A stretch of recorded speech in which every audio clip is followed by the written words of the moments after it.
നാരായണാഖിലഗുരോ ഭഗവൻ നമസ്തേ. ഗുരുവായൂരപ്പ സർവേശ്വര, അമ്മേ ജഗദംബികെ സർവേശ്വരി, എല്ലാവരെയും ഗുരുവായൂരപ്പനായിട്ട് കണ്ട് മനസ്സുകൊണ്ട് സാഷ്ടാംഗം നമസ്കരിക്കുന്നു. പുണ്യമായിട്ടുള്ള ഈ ഭാഗവത സത്രവേദിയിൽ ഇരിക്കാൻ കഴിയുന്നത് തന്നെ ഗുരുനാഥന്മാരുടെ അനുഗ്രഹം. എൻ്റെ ഭാഗവത ഗുരുനാഥൻ ബ്രഹ്മശ്രീ മള്ളിയൂർ പരമേശ്വരൻ നമ്പൂതിരി, അദ്ദേഹത്തിൻ്റെ ഗുരുനാഥൻ പരമഗുരു സാക്ഷാൽ ഭാഗവതഹംസം മള്ളിയൂർ ശങ്കരൻ നമ്പൂതിരി, അദ്ദേഹത്തിൻ്റെ ഗുരുനാഥൻ പടപ്പ നീലകണ്ഠൻ നമ്പൂതിരി, ആ പരമ്പര തുടങ്ങി സാക്ഷാൽ കൂടല്ലൂർ കുഞ്ഞിക്കാവ് തമ്പുരാൻ വരെയുള്ള സമസ്ത ഗുരുജനങ്ങളെ മനസ്സുകൊണ്ട് സാഷ്ടാംഗം നമസ്കരിച്ച് വളരെ വിശേഷമായിട്ട് ഉള്ള ഒരു ഭാഗം പറയാനുള്ളൊരു ഭാഗ്യം ഭഗവാൻ തന്നിരിക്കുന്നു. കപിലോപദേശം ആചാര്യന്മാർ ഇതിനു മുമ്പ് വിസ്തരിച്ച് പറഞ്ഞു കഴിഞ്ഞു. സാഖ്യത്തിൻ്റെ അടിത്തറ എന്താണെന്ന് വ്യക്തമായിട്ട് പറഞ്ഞു കഴിഞ്ഞിട്ടുണ്ട് ഇതിനു മുമ്പുള്ള പ്രഭാഷണങ്ങളിൽ. വാസ്തവത്തിൽ കപിലോപദേശത്തിൽ സാഖ്യം പറയുന്നത് വളരെ തിയറി ആയിട്ടാണ്. പ്രായോഗിക തലത്തിൽ ഉള്ള ഒരു ഉപദേശമല്ല ശരിക്ക് കപില മഹർഷിയുടെ അല്ലെങ്കിൽ കപിലദേവൻ്റെ സ്വന്തം അമ്മയായിട്ടുള്ള ദേവഹൂതിക്ക് ഉപദേശിച്ചു കൊടുക്കുന്ന സാഖ്യം. ആ തിയറി സാധാരണക്കാർക്ക് കുറച്ച് കട്ടിയാണ്. അനവധി കാലങ്ങൾക്ക് ശേഷം, സഹസ്രാബ്ദങ്ങളോ യുഗങ്ങൾക്കോ ശേഷം ഭഗവാൻ ഗുരുവായൂരപ്പൻ നാരായണൻ ശ്രീകൃഷ്ണ പരമാത്മാവ് പ്രപഞ്ചം കണ്ട എക്കാലത്ത് ഏറ്റവും വലിയ ഗുരുനാഥന്മാരിൽ ഒരാളാണ് ആ ഭഗവാൻ.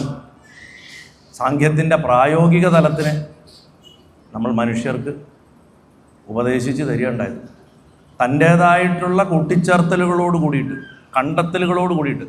ഏതറിവും അങ്ങനെയാണ് കാലക്രമേണ മുന്നോട്ട് കൊണ്ടുപോകേണ്ടത്. എങ്ങനെ അത് ഉത്ഭവിച്ചു എന്നുള്ളതല്ല, അതാത് കാലത്തെ പ്രാക്ടിക്കലായിട്ടുള്ള ആവശ്യങ്ങൾ അനുസരിച്ചിട്ട് അന്നത്തെ കാലത്തെ ജനങ്ങളുടെ മനസ്ഥിതി, അവരുടെ അവർക്ക് ദഹിക്കുന്ന പാകത്തിൽ ആ മരുന്ന് ആക്കി കൊടുക്കുക എന്നുള്ളതിൻ്റെ ഏറ്റവും വലിയ മാതൃക ഭഗവാൻ സാഖ്യത്തിനെ എങ്ങനെ മാറ്റി ഒരു പുതിയ ശൈലിയിൽ അവതരിപ്പിച്ചു എന്നുള്ളത് നോക്കിയാൽ നമുക്ക് കാണാൻ സാധിക്കും. എനിക്കിന്ന് ഇവിടെ ഈ വേദിയിൽ പറയാനുള്ളത് വാസ്തവത്തിൽ സാഖ്യം പറഞ്ഞു കഴിഞ്ഞ് കപില മഹർഷിയുടെ ഉപദേശം അവസാനിക്കുമ്പോൾ അദ്ദേഹം ഭക്തിയുടെ മഹിമയെക്കുറിച്ച് ഒന്നുകൂടെ ഊന്നിപ്പറഞ്ഞ് അമ്മയുടെ അടുത്ത് അനുഷ്ഠിക്കേണ്ട വ്രതങ്ങളൊക്കെ പറഞ്ഞു കൊടുത്ത് ആ ദേവിയെ പറഞ്ഞയക്കുകയാണ്, യോഗമാർഗത്തിലേക്ക് പറഞ്ഞയക്കുക. നോക്കുക, എത്ര മനോഹരമായിട്ടൊരു സംഭവം അല്ലേ. മകൻ അമ്മയ്ക്ക് ഉപദേശം കൊടുക്കുക. മകന് ശരീരം കൊടുത്തവളാണ് അമ്മ. ആ അമ്മയ്ക്ക് ഇനി ശരീരമേ ഇല്ലാണ്ടിരിക്കാൻ, ജനിക്കാതിരിക്കാനുള്ള വിദ്യ പറഞ്ഞു കൊടുക്കുന്ന മകൻ. നമ്മുടെ ധർമ്മത്തിലല്ലാണ്ട് ഇത്ര മനോഹരമായിട്ടുള്ള സന്ദർഭങ്ങൾ എവിടെ കാണാൻ സാധിക്കും? ആരാണ് ഗുരു എന്നുള്ള ചോദ്യം വരുമ്പോൾ ചിലപ്പോൾ ഇതൊരു കൊച്ചു കുട്ടിയായിരിക്കും. നമ്മുടെ ചുറ്റും ഉള്ള ഓരോന്നിലും നമുക്ക് ഏറ്റവും ആവശ്യമായിട്ടുള്ള ഉപദേശം തരുന്ന ഗുരുനാഥന്മാരുണ്ടാവും. എന്തിലും ഗുരുവിനെ കാണാനുള്ള എളിമയുണ്ടാവുക എന്നുള്ളതാണ് ആദ്യത്തെ കാര്യം. നമ്മുടെ മക്കൾ വന്നിട്ട് അച്ഛാ അല്ലെങ്കിൽ അമ്മേ അങ്ങനെ വേണോ എന്ന് ചോദിച്ചാൽ നീ മിണ്ടാണ്ടിരിക്കുക, എനിക്കൊക്കെ അറിയാം എന്നാണ് ആദ്യമേ പറയുക. അങ്ങനെ പറയുന്ന ഒരാളല്ലായിരുന്നു ദേവഹൂതി എന്നുള്ളതാണ്. അത്രയും ഉത്തമരായിട്ടുള്ള ആൾക്കാരുടെ സന്തതി പരമ്പരകളിൽ പെട്ടവരാണ് അവരൊക്കെ. അത്യുത്തമനായിട്ടുള്ള ഒരു മഹർഷിയുടെ പത്നിയായിരുന്നു അവർ. സാക്ഷാൽ പരബ്രഹ്മത്തിനെ തന്നെ പ്രസവിച്ചവളാണ്. യശോദയെ നമ്മൾ വളർത്തമ്മയായിട്ടും പരാശക്തിയെ പ്രസവിച്ചവളാണ് യശോദ. ദേവകി സാക്ഷാൽ പരബ്രഹ്മത്തിനെ പ്രസവിച്ചവളും. അതേപോലെ കാണേണ്ട ഒരു മാതാവാണ് ദേവഹൂതി. ആ അമ്മ മകൻ്റെ അടുത്ത് ചോദിക്കുന്ന ചോദ്യങ്ങൾ തന്നെ, ഈ ഉപദേശത്തിലേക്ക് എത്തിക്കുന്ന ചോദ്യങ്ങൾ തന്നെ വിസ്തരിച്ച് പഠിക്കേണ്ടതാണ്. അതിൻ്റെ പടിപടിയായിട്ടുള്ള ഉത്തരങ്ങളിൽ കൂടെ കപിലൻ ചുരുക്കി പറഞ്ഞു കൊടുത്തിട്ടുള്ളത് വിടർത്തി പറയുകയാണ് വാസ്തവത്തിൽ ഗുരുവായൂരപ്പൻ കുരുക്ഷേത്ര ഭൂമിയിൽ ചെയ്തത്. ഇവിടെ ഭക്തിയോഗത്തിൻ്റെ മഹിമയെ ഒന്നുകൂടെ ഊട്ടി ഉറപ്പിക്കണം. ഇവിടെ ഭക്തി എന്ന് പറയുമ്പോൾ നാമം ജപിക്കൽ, ധ്യാനിക്കുക, അമ്പലത്തിൽ പോവുക, നമസ്കരിക്കുക, സത്സംഗം നടത്തുക, ഇതൊക്കെയാണ് ഭക്തി എന്നാണ് കാലാകാലങ്ങളായിട്ട് പ്രചരിപ്പിച്ച്, അല്ലെങ്കിൽ എളുപ്പപ്പണി എന്ന് പറയും. എളുപ്പപ്പണിക്ക് ഇതിൽ പ്രശ്നം എന്താണെന്ന് വെച്ചാൽ ഉപകരണങ്ങളെ മഹത്വവൽക്കരിക്കാൻ വേണ്ടിയിട്ട് ചെയ്ത ഒരവസ്ഥയായിപ്പോയി. നമ്മളൊരു നല്ല കറി ഉണ്ടാക്കുമ്പോൾ ഈ സ്പൂണ് കൊണ്ട് കലക്കിയാലാണ് ടേസ്റ്റ് കൂടുക. ഗ്യാസ് അടുപ്പിൻ്റെ ഈ ബർണറിൽ വെച്ചാലേ കറിക്ക് സ്വാദ് കൂടുള്ളൂ. ഇന്ന പാത്രത്തിൽ ഉണ്ടാക്കിയാൽ മാത്രമേ കറിക്ക് രുചി വരുള്ളൂ. ഇന്ന കടയിൽ നിന്ന് വാങ്ങുന്ന മസാലപ്പൊടി കൊണ്ടാണ് അതിങ്ങനെ രുചി വരണത്. ഇങ്ങനെ നമ്മൾ നമ്മുടെ നിത്യജീവിതത്തിൽ നമ്മൾ സങ്കല്പിച്ച് വെക്കുന്നത് പോലെയുള്ള ഒരവസ്ഥയായി ഭക്തിയെക്കുറിച്ചുള്ള നിർവചനങ്ങൾ മുഴുവൻ. നമ്മൾ ഒരു ലക്ഷ്യത്തിലേക്ക് പോകുമ്പോൾ ആ ലക്ഷ്യത്തിലേക്ക് ഉപയോഗിക്കുന്ന ഉപകരണങ്ങളെ മഹത്വവൽക്കരിച്ചിട്ട് എൻ്റെ കയ്യിലുള്ള കത്തിയാണ് ഏറ്റവും നല്ല കത്തി, നിൻ്റെ കയ്യിലുള്ളതിന് മൂർച്ചയില്ല എന്നൊക്കെ പറയണ പോലുള്ളൊരവസ്ഥ. അതുകൊണ്ട് എന്തായി, ചിലർ പറയും ജപിക്കലാണ്, ചിലർ പറയും ധ്യാനിക്കലാണ്, അല്ലല്ല, ചിലർ പറയും ഭജന പാടുന്നതാണ്, ചിലർ പറയും അതിൻ്റെ ഒന്നും ആവശ്യമില്ല, അമ്പലത്തിൽ പോയാൽ മതി, ചിലർ പറയും അതിൻ്റെ ഒന്നും ആവശ്യമില്ല, വീട്ടിലിരുന്ന് നാമം ജപിച്ചാൽ മതി. ഇതൊക്കെ പലവിധ വഴികളാണ്. അവനവന് യുക്തമായ രീതിയിൽ അവനവനെ അടക്കി, മനസ്സിനെ അടക്കി അവനവൻ്റെ യഥാർത്ഥ സ്വരൂപം തിരിച്ചറിയാനുള്ളതാണ്. ഇതിൻ്റെ മൂലക്കല്ല് സാങ്ഖ്യത്തിൽ ഇരിപ്പുണ്ട്. അദ്വൈതം അനാദിയാണ്, ഏതോ കാലത്തുണ്ടായതാ. ആ ചിന്താ പദ്ധതി തന്നെ അത് എത്രയോ ഗുരുക്കന്മാരും കൂടെ കടന്നുപോയി. ബാദരായണൻ ബ്രഹ്മസൂത്രമായിട്ട് അത് എഴുതി, അതിനും ആൾക്കാർക്ക് മനസ്സിലാവാണ്ടായി. അപ്പോഴാണ് ആചാര്യസ്വാമികൾ, സാക്ഷാൽ ശങ്കരാചാര്യർ, ആചാര്യൻ എന്ന് പറഞ്ഞാൽ ശങ്കരൻ, ആചാര്യൻ എന്നുള്ള വെറും വാക്ക് ഉപയോഗിച്ചാൽ അത് ശങ്കരനാണ്. ആദിശങ്കരനെ മാത്രമേ അങ്ങനെ പറയാൻ പറ്റുള്ളൂ. ബാക്കിയുള്ളവരെയൊക്കെ പേര് ചേർത്ത് വിളിക്കണമെന്നാണ് കാഞ്ചി പരമാചാര്യർ ചന്ദ്രശേഖര സരസ്വതി സ്വാമികൾ പറഞ്ഞിട്ടുള്ളത്, പെരിയവ. ആ ആചാര്യൻ അതിനെ നമുക്ക് മനസ്സിലാക്കുന്ന വിധത്തിൽ അതിന് ഭാഷ്യം എഴുതി. അതും മനസ്സിലാവാണ്ടായി ആൾക്കാർക്ക്. അത് കഥകളിലും പ്രഭാഷണങ്ങളിലും ഒക്കെ എത്രത്തോളം ലളിതമായിട്ട് പറഞ്ഞു കൊടുക്കാവോ അങ്ങനെ പറഞ്ഞു കൊടുത്ത് ആചാര്യന്മാർ പിൽക്കാലത്ത് വന്നിട്ടുള്ള മഹത്തുക്കൾ അതിനെ ജനങ്ങളിലേക്ക് എത്തിക്കാൻ ശ്രമിച്ചിട്ടുണ്ടെന്നുണ്ടെങ്കിലും കപിലൻ പറഞ്ഞതിനോ ബ്രഹ്മസൂത്രത്തിൽ പറഞ്ഞതിലോ അല്ലെങ്കിൽ ആചാര്യസ്വാമികൾ പറഞ്ഞതിനോ ഒക്കെ ബഹുദൂരം വന്ന് നമ്മൾ നമ്മുടെ സൗകര്യങ്ങൾ, നമ്മുടെ ഫ്രെയിം വർക്കുകളുടെ അകത്തേക്ക് ഇതിനെ അടിച്ചു വെച്ചിരിക്കുകയാണ്. വാസ്തവത്തിൽ ഇത് ഒരു കോംപ്ലിക്കേറ്റഡ് ആയിട്ടുള്ള കാര്യമേ അല്ല, വളരെ ലളിതമായൊരു കാര്യമാണ്. നമ്മൾ അനശ്വരമായിട്ടുള്ളൊരു വസ്തുവാണെന്നും ഈ കാണായ പ്രപഞ്ചം തന്നെയാണ് ഈശ്വരൻ എന്നും പഠിപ്പിച്ചതാണ് നമ്മുടെ ധർമ്മത്തിൻ്റെ ഏറ്റവും വലിയ ശക്തി. ആ കാഴ്ചപ്പാടോട് കൂടിയിട്ട് നമ്മൾ നോക്കുമ്പോൾ മാറി മറിഞ്ഞുകൊണ്ടിരിക്കുന്നൊരു വസ്തുവിനെ നമ്മൾ കാണും. അതിനൊരിക്കലും ഒരേ സ്വഭാവമല്ല, മാറിക്കൊണ്ടേയിരിക്കണം. അതിനെ പ്രകൃതി എന്ന് വിളിച്ചു. എന്നാൽ ഇതിൻ്റെയൊക്കെ അന്തര്യാമിയായിട്ട് അകത്ത് മാറാതിരിക്കുന്ന ഒരാൾ ഇതൊക്കെ കണ്ടുകൊണ്ട് ഇങ്ങനെ ഇരിപ്പുണ്ട്. ആ ആളെ പുരുഷൻ എന്നും വിളിച്ചു. ഈ പ്രകൃതിയും പുരുഷനെയും അവനവനിൽ തിരിച്ചറിയണവൻ സാങ്ക്യം പഠിച്ചു. ഇത് പഠിക്കാൻ വേണ്ടിയിട്ടാണ് വിശ്വരൂപം കാണിച്ചു കൊടുത്തത്.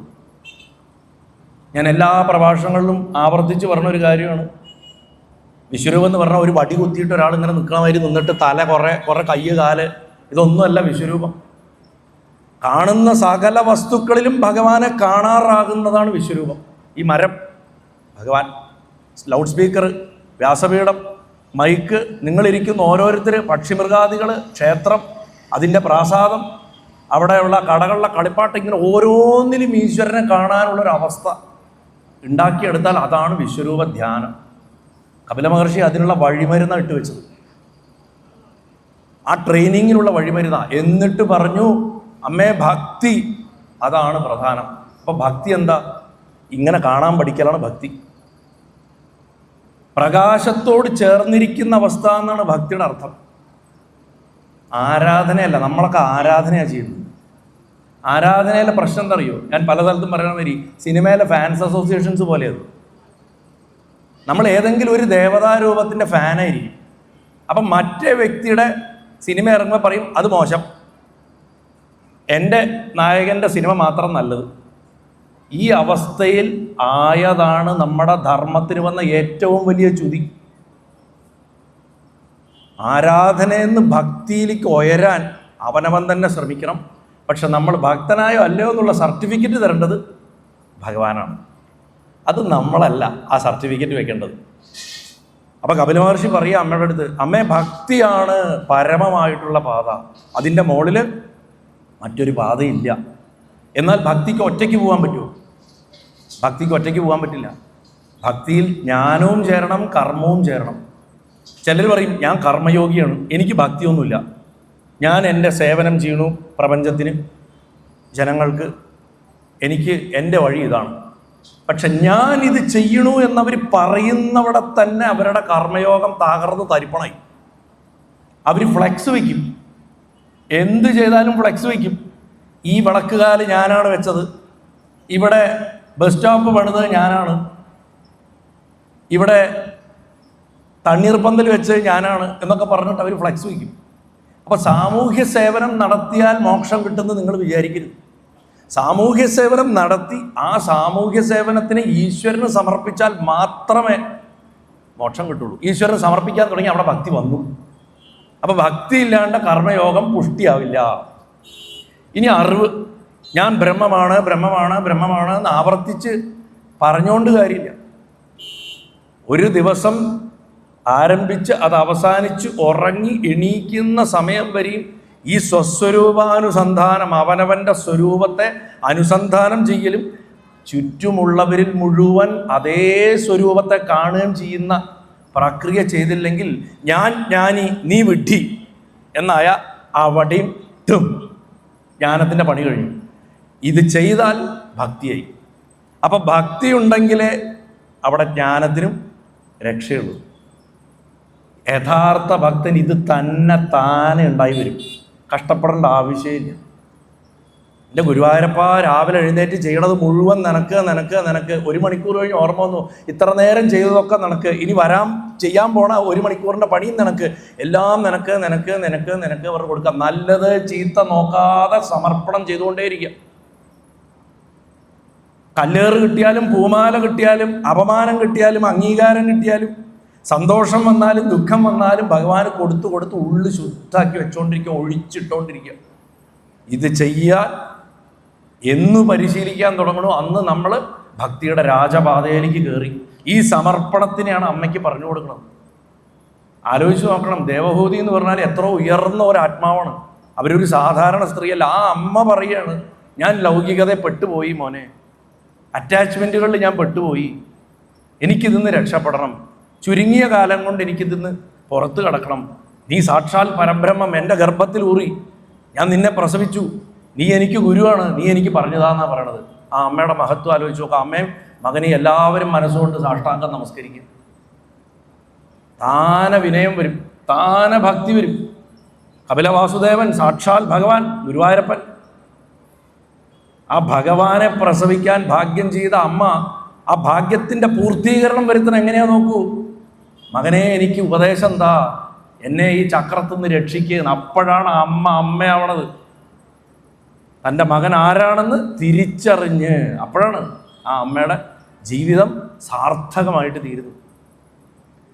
കർമ്മയോഗോ ജ്ഞാനയോഗോ പോലെ ഭക്തി പുറത്തെ കാര്യങ്ങളെ ഡിപ്പെൻഡ് ചെയ്തിട്ട് നിൽക്കുന്നില്ല. ആരോടും നിങ്ങൾ ചോദിക്കണ്ട, ആരെയും ബോധ്യപ്പെടുത്തണ്ട, വീട്ടിൽ അപ്പുറത്തിരിക്കുന്ന ആളെ പോലും നിങ്ങൾ ബോധ്യപ്പെടുത്തണ്ട. ഇത് നിങ്ങളുടെ അകത്താണ്. അതാദ്യം ഉറപ്പിക്കുക. ക്ഷേത്രത്തിലോ പ്രഭാഷണ വേദിയിലോ ഒക്കെ നിങ്ങൾ വരുന്നത് ആ അകത്തുള്ളതിനെ ട്രെയിൻ ചെയ്ത് ഉറപ്പിക്കാൻ വേണ്ടി മാത്രമാണ് വരണം. അവിടെ പ്രതിഷ്ഠ നടത്താനുള്ള അഷ്ടബന്ധം കൂട്ടാൻ മാത്രമാണ് നിങ്ങളിവിടെ വന്നിരിക്കുന്നത്. ഈ അഷ്ടബന്ധം ഇടിച്ചുറപ്പിക്കണ കണ്ടിട്ടുണ്ടോ? അടിക്ക് 1,00,000 അടിയാണ്. ഡൂം ഡൂം ഡൂം പറഞ്ഞിട്ട് അടിച്ചുകൊണ്ടിരിക്കും. 3 പേര് മാറി മാറി, ഒരാളുടെ ടൈമിംഗ് തെറ്റിയാൽ മറ്റയാളുടെ കൈ പോകും. അങ്ങനെയാണ് അഷ്ടബന്ധം അടിച്ചുറപ്പിക്കുക. 1,00,000 അടി അടിക്കണമെന്ന്. അതുപോലെ അടിച്ചുറപ്പിക്കാനാണ് ഇങ്ങനത്തെ വേദികളിൽ വരുന്നത്. അങ്ങനെ ഉറപ്പിച്ചിട്ട് അത് വീട്ടിലിരുന്ന് സാധന ചെയ്യും. ശ്രവണം മാത്രം പോരാ, മനനം ചെയ്യണം. പറഞ്ഞത് എന്താണെന്ന് നന്നായിട്ട് ഉറപ്പിച്ച് വരുമ്പോൾ കുറച്ച് കഴിയുമ്പോൾ അത് അനുഭവത്തിലാവും, നിധിധ്യാസനവും. വേദാന്തത്തിൽ ഇങ്ങനത്തെ കട്ടിയുള്ള ടേംസൊക്കെ കാണും, അതൊന്നും കേട്ട് പേടിക്കേണ്ട. അതിൻ്റെ ആന്തരികാർത്ഥമൊക്കെ വളരെ ലളിതമാണ്. ഭഗവാനെ ലളിതമായ വസ്തുവാണ്. അതുകൊണ്ടാണ് അദ്ദേഹത്തിൻ്റെ സ്ത്രീരൂപത്തിനെ ലളിത എന്ന് വിളിച്ചത്. നമുക്കാണ് കോംപ്ലിക്കേറ്റഡ് ആക്കേണ്ടത് എല്ലാറ്റിനെയും. നമുക്ക് ഭയങ്കര ഇഷ്ടമാണ് ആരെങ്കിലും വന്ന് എന്തെങ്കിലും കോംപ്ലിക്കേറ്റഡ് ആയി പറഞ്ഞാൽ, എന്താ അറിവ്, എന്താ പാണ്ഡിത്യം, ഒന്നും മനസ്സിലായി ഉണ്ടാവില്ല. എന്നാൽ അനുഭവമുള്ളവൻ, അവന് ഭാഷയും ഉണ്ടാവില്ല, പറയാനും അറിയില്ല, ഒന്നുമില്ല. അവൻ വന്നിട്ട് നമ്മളെ നോക്കിയിരിക്കും. ആരാ ഗുരുവായൂരപ്പൻ? കരയാൻ തുടങ്ങും. അവനെ കാണുമ്പോൾ, അവൻ്റെ കണ്ണീര് കാണുമ്പോൾ, ആനന്ദം കാണുമ്പോൾ നമ്മുടെ ഉള്ളിൽ നിന്ന് ഇങ്ങനെ അങ്ങോട്ട് തുറന്നങ്ങോട്ട് വരും. ഡാം തുറക്കണ മാതിരി അനുഭവം കിട്ടി.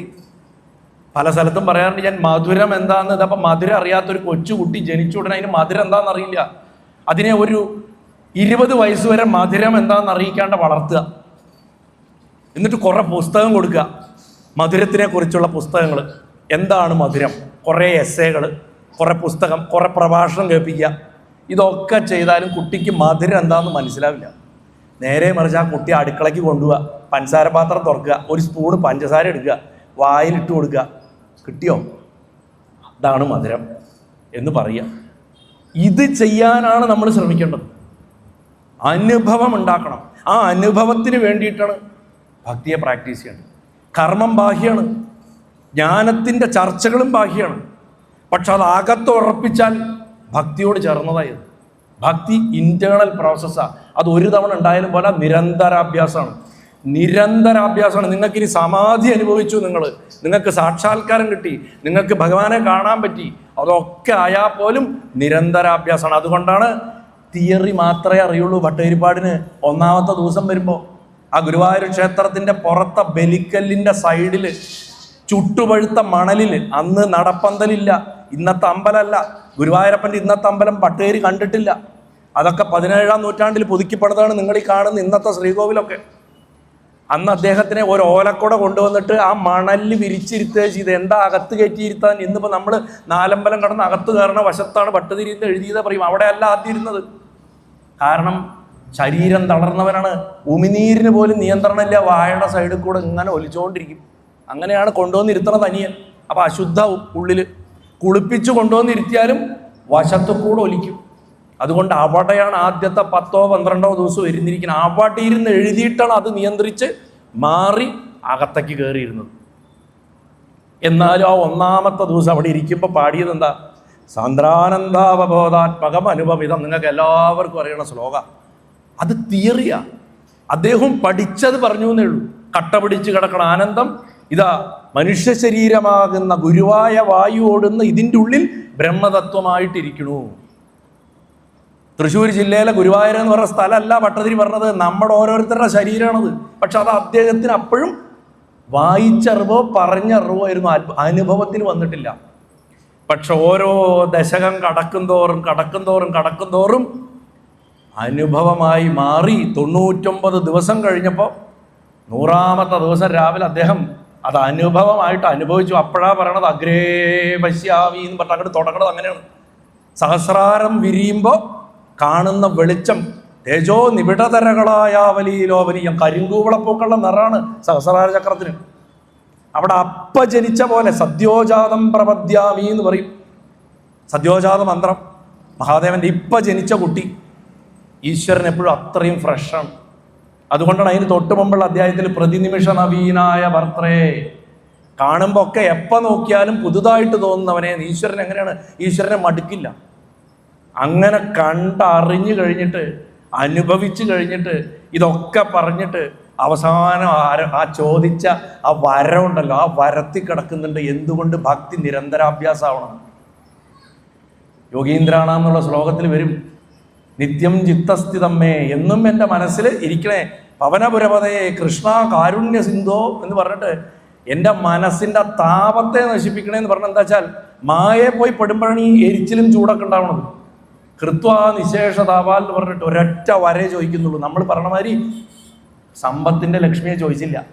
പരമാനന്ദ സന്തോഷ ലക്ഷ്മി, എനിക്കത് എപ്പോഴും ഉണ്ടാവണം എന്ന് പറഞ്ഞു. സാന്ദ്രാനന്ദം എന്ന് പറഞ്ഞ് തുടങ്ങി പരമാനന്ദ സന്തോഷ ലക്ഷ്മിയിൽ അവസാനിപ്പിച്ചു. കപില മഹർഷി പറഞ്ഞതിനെ അനുഭവിച്ച് കണ്ട് കാണിച്ചു കൊടുക്കുകയാണ്. നമുക്ക് പറഞ്ഞു തരികയാണ് ഭട്ടതിരി. ഭക്തിക്ക് മനസ്സിനെ ശുദ്ധീകരിക്കാൻ സാധിക്കും. ഭക്തി ഏറ്റവും ഉയർന്ന മാർഗം മാത്രമല്ല, ഭക്തിയുടെ പരിവർത്തന ശേഷി വളരെയധികമാണ്. പ്രഭാഷണങ്ങളിൽ ഞാൻ പലപ്പോഴും പറയാറുണ്ട്, ചിലർ പറയുക ശരത്തേട്ടൻ്റെ പ്രഭാഷണം ഭയങ്കര ഇൻഫർമേറ്റീവാണ്, ഒരുപാട് ഡാറ്റ കിട്ടുന്നുണ്ട്, ഒരുപാട് അറിവ്. ഞാൻ പറയും, ഈശ്വര, എൻ്റെ പ്രഭാഷണം അത്ര മോശമാണ്. കാരണം എന്താ വെച്ചാൽ ആൾക്കാർ അതിലത്തെ ഡാറ്റ മാത്രമേ എടുക്കണുള്ളൂ. അവരുടെ അകത്ത് പരിവർത്തനം വരുന്നില്ലെങ്കിൽ, ഗുരുവായൂരപ്പ ഞാൻ ഇവിടെ ഇരുന്നിട്ട് ഇത് മുഴുവൻ പറഞ്ഞിട്ട് എന്താ കാര്യം? ഈ പറയുന്ന സമയത്ത് എനിക്കും പരിവർത്തനം വരണം, നിങ്ങൾക്കും പരിവർത്തനം വരണം. സാഹചര്യം കൊണ്ട് ഞാൻ ഇവിടെ ഇരിക്കുന്നു എന്നേ ഉള്ളൂ. എന്നെക്കാളും വലിയ ഗുരുക്കന്മാർ ഇത് അവിടെ ഇരിക്കുന്നുണ്ട്. ഞാൻ ഗുരുവേ അല്ല, ഗുരുവായൂരപ്പൻ ഇവിടെ പിടിച്ചിരുത്തി, അതുകൊണ്ട് ഇതാ പറയണു, അത്രേ ഉള്ളൂ. മഹാത്മാക്കൾ ഇതാ ഇരിക്കുന്നു. അതുകൊണ്ടാണ് ഞാൻ നിങ്ങളെ തുടക്കത്തിലെ ഗുരുവായൂരപ്പനായിട്ട് കണ്ട് നമസ്കരിച്ചത്.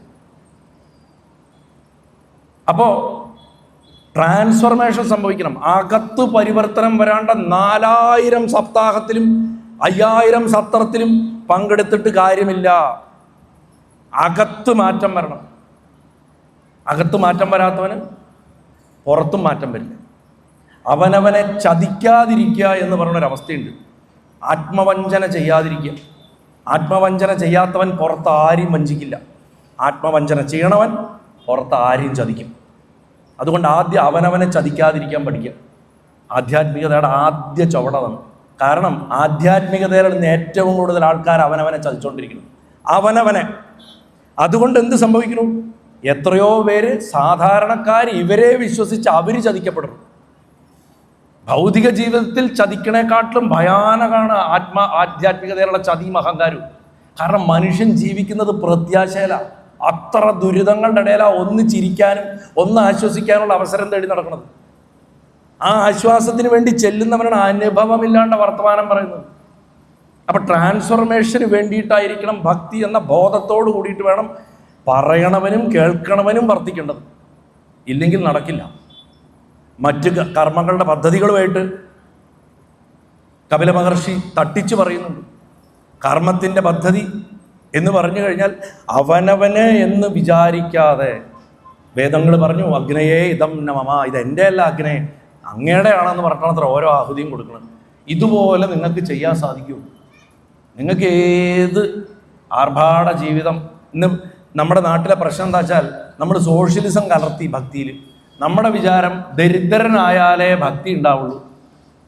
അതൊക്കെ ശുദ്ധ മണ്ടത്തരം. ഇതൊന്നും ഈശ്വരന് കണക്കില്ല. ഈശ്വരൻ ദുഷ്ടനെയോ നല്ലവനെയോ ഒന്നും വേർതിരിക്കുന്നില്ല. ഞാൻ എല്ലാ സ്ഥലത്തും പറയാറൊരു ഉദാഹരണമുണ്ട്. ഒരു നദി, നമ്മളിതാ ചുട്ടുപൊള്ളണ വെയിലത്ത് ഒരു പരമദുഷ്ടനും വളരെ നല്ലവനും കൂടെ നടന്നു പോകും. രണ്ടുപേർക്കും ദാഹം. നദിയുടെ അടുത്ത് ചെല്ലണു. ആ നദിയിലെ വെള്ളം കോരി കുടിക്കാൻ പോകുമ്പോൾ ദുഷ്ടനോട് നദി പറയാണ്, നിർത്ത്, നീ ദുഷ്ടനാണ്, നീ എൻ്റെ വെള്ളം കുടിക്കരുത്, നല്ലവനായിട്ടുള്ള നീ മാത്രം വെള്ളം കുടിച്ചാൽ മതി എന്ന് ഏതെങ്കിലും നദി പറയുമോ? ഏതെങ്കിലും ഫലവൃക്ഷം പറയുമോ? ദുഷ്ടാ, നീ എൻ്റെ ഫലം പറിക്കരുത്, നല്ലവനായിട്ടുള്ള നീ മാത്രം പറിച്ചാൽ മതി എന്ന് പറയുമോ? ഭഗവാൻ ഇതുപോലെയാണ്. ഭഗവാൻ ദുഷ്ടനെന്നോ നല്ലവനെന്നോ ഭഗവാന് ക്ലാസിഫിക്കേഷൻ ഇല്ല. ഒരുത്തൻ്റെ കർമ്മത്തിൻ്റെ ഫലം പാകമാകുമ്പോൾ അവൻ അനുഭവിക്കലേ ഉള്ളൂ ഈ ലോകത്ത്. നമ്മൾ പലപ്പോഴും പറയും, അവൻ എത്ര മഹാഭാവി, അവൻ പന പോലെ വളരണം കണ്ടില്ലേ, എന്നിട്ട് അവന് ഭഗവാന്റെ ഒരു അടി കൊടുക്കണില്ലല്ലോ. ഇത് ക്ഷേത്രങ്ങളുടെ അകത്ത് കാണുമ്പോഴാണ് നമ്മൾ കൂടുതൽ പറയുക. ക്ഷേത്രങ്ങളുടെ അകത്ത് പലരും കാണിച്ചു കൂട്ടർ കാണുമ്പോൾ പറയും, ഭഗവാൻ എന്താ ഇതൊന്നും കാണില്ലേ? ഭഗവാന്റെ ജോലി ഇതല്ല. അത് പുരുഷൻ സാക്ഷി അനങ്ങില്ല. പക്ഷെ മാറിക്കൊണ്ടിരിക്കുന്ന പ്രകൃതിയുണ്ട്, പരാശക്തി, അവളൊക്കെ എഴുതി വെക്കുന്നുണ്ട്. ഇത് മുഴുവൻ എഴുതി വെക്കുന്നുണ്ട്. ഇന്ന് അവൻ്റെ പൂർവ്വപുണ്യം അവനെ അവൻ്റെ ദുഷ്ചെയ്തികളുടെ കർമ്മഫലത്തിൽ നിന്ന് രക്ഷിക്കുന്നുണ്ടാവും. പക്ഷെ ഒരു ദിവസം വരും അവൻ പുതുതായിട്ടൊന്നും ഉണ്ടാക്കിയിട്ടുണ്ടാവില്ല. അപ്പോൾ അടിവേര് തൊട്ടിട്ട് അങ്ങോട്ട് എടുക്കാൻ തുടങ്ങും. അങ്ങനെ അടിവേര് തൊട്ടിട്ട് എടുക്കലാണ് കർമ്മത്തിൻ്റെ ഗതി. നല്ലതാണെങ്കിലും ചീത്തയാണെങ്കിലും. അത് ഗുരുവായൂരപ്പനാണെങ്കിൽ പ്രത്യേകിച്ച് ഒരു സ്വഭാവമുണ്ട്. വീട്ടിലേ കൊടുക്കുകയുള്ളൂ, കയ്യിൽ തരില്ല. എന്തും കയ്യിൽ കൊടുക്കില്ല, വീട്ടിലേ കൊടുക്കുകയുള്ളൂ. കുചേലിന് കയ്യിൽ ഒന്നും കൊടുത്തില്ല. വീട്ടിൽ ചെന്നപ്പോൾ വീടൊക്കെ മാറി. അടി വരണതും അങ്ങനെയാ. മക്കള്, മരുമക്കള്, പേരക്കുട്ടികൾ, ഭാര്യ, ഭർത്താവ്, അവിടെ തൊട്ടിട്ടാണ് അങ്ങനെ അടിവേരും ഞങ്ങൾ പൊളിക്കാൻ തുടങ്ങും. അതുകൊണ്ട് ഈ കട്ടോണ്ട് പോണതൊക്കെ അങ്ങനെയാണ് തീരുക. പിന്നെ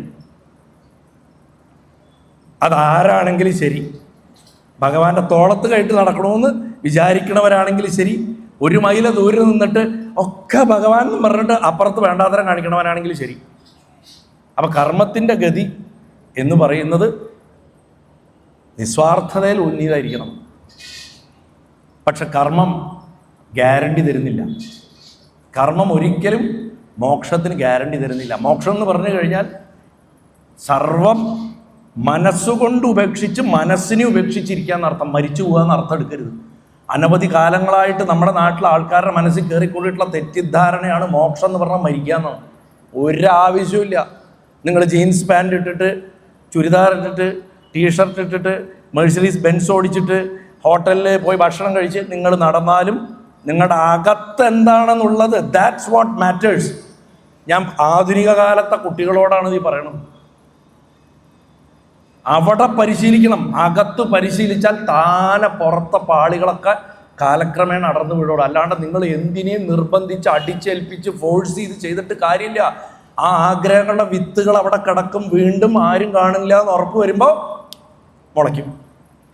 എന്തിനാ വെറുതെ പണിക്ക് നിൽക്കണം? ശുഭമഹർഷി അതല്ലേ പറഞ്ഞ, വാസനയുടെ വിത്തിനെ വറക്കണം പരീക്ഷിത്തെ എന്നാ പറഞ്ഞു. കാരണം വിത്ത് അത്ര പെട്ടെന്ന് പോവില്ല, അതവിടെ കിടക്കും.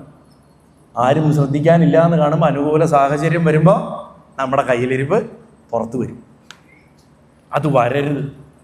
അതിന് കർമ്മത്തെ സമർപ്പിച്ച് പോകണം. ചെയ്യണത് മാത്രമല്ല, ചെയ്തേന്നുള്ള ഫലം കിട്ടിയില്ലെങ്കിൽ അതും, സന്തോഷമാണെങ്കിൽ അതും, ദുഃഖമാണെങ്കിൽ അതും. കാരണം കർമ്മം ചെയ്തു കഴിഞ്ഞവരുടെ ഫലത്തിൻ്റെ അനുഭവം, ആ അനുഭവമാണ് നമ്മുടെ അകത്ത് വിത്തായിട്ട് കിടക്കുക. പിന്നീട് അത് ആഗ്രഹിക്കാനാക്കി മാറ്റുന്നത് അതാണ്.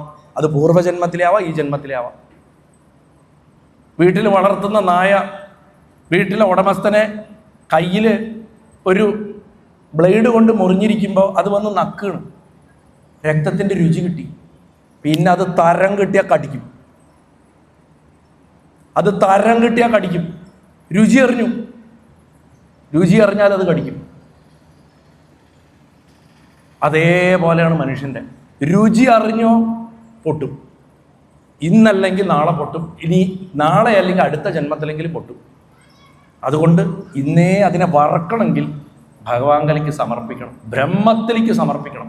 രൂപമുള്ള ഈശ്വരനിലേക്ക് സമർപ്പിച്ചിട്ട് കാര്യമില്ല. കാരണം അതും മായയാണ്. ഭഗവാന്റെ വിഗ്രഹം മായയാണ്. മായാ നരസിംഹ എന്നാ പറയുക. ഭഗവാന്റെ രൂപം മായയാണ്. ദേവകി പ്രസവിച്ച രൂപം ഇന്നില്ലല്ലോ. കാരണം എന്താ? മായയായിരുന്നു. ജനിച്ച് ജീവിച്ച് ഇല്ലാതായി പോയി. ആ മായയെ കുടുങ്ങിക്കിടന്നുകൊണ്ടാണ് ഉദ്ധവരെ പറഞ്ഞു വിടണത്. ഇവിടുന്ന് പോ, നീ എൻ്റെ രൂപത്തിൽ കുടുങ്ങിക്കിടക്കണു, ബദരിക്ക് പോ പോ പോ എന്ന് പറഞ്ഞിട്ട് പറഞ്ഞ് നിർബന്ധിച്ച് പറഞ്ഞേക്കണം. അതുകൊണ്ടാണ്. ഇല്ലെങ്കിൽ ഉദ്ധവരെ അടുത്ത് നിർത്താം. ഭഗവാന് നിർബന്ധമൊന്നുമില്ല ഉദ്ധവർ പോകണമെന്ന്. ഉദ്ധവരുടെ നന്മയ്ക്ക് വേണ്ടി. കാരണം ഉദ്ധവൻ നാളെ താൻ തന്നെയാണ്, താനായി മാറണം. ഇന്നും ബദരീനാഥത്തിൽ പുറത്തേക്ക് എഴുന്നള്ളുന്നത് ഉത്സവമൂർത്തിയായിട്ട്. ഇപ്പൊ ഗുരുവായൂരപ്പന്റെ തടമ്പാണല്ലോ പുറത്തേക്ക് എഴുന്നള്ള. മൂലവിഗ്രഹം പുറത്തേക്ക് എഴുന്നള്ളില്ല. ബദരിയിൽ ആരാ പുറത്തേക്ക് എഴുന്നള്ളുന്നത്? ബദരീനാഥനല്ല, ഉദ്ധവരുടെ പ്രതിമയാണ് തടമ്പായിട്ട് പുറത്തെഴുന്നള്ളുന്നത്, ഭഗവാന്റെ പ്രതിനിധിയായിട്ട്.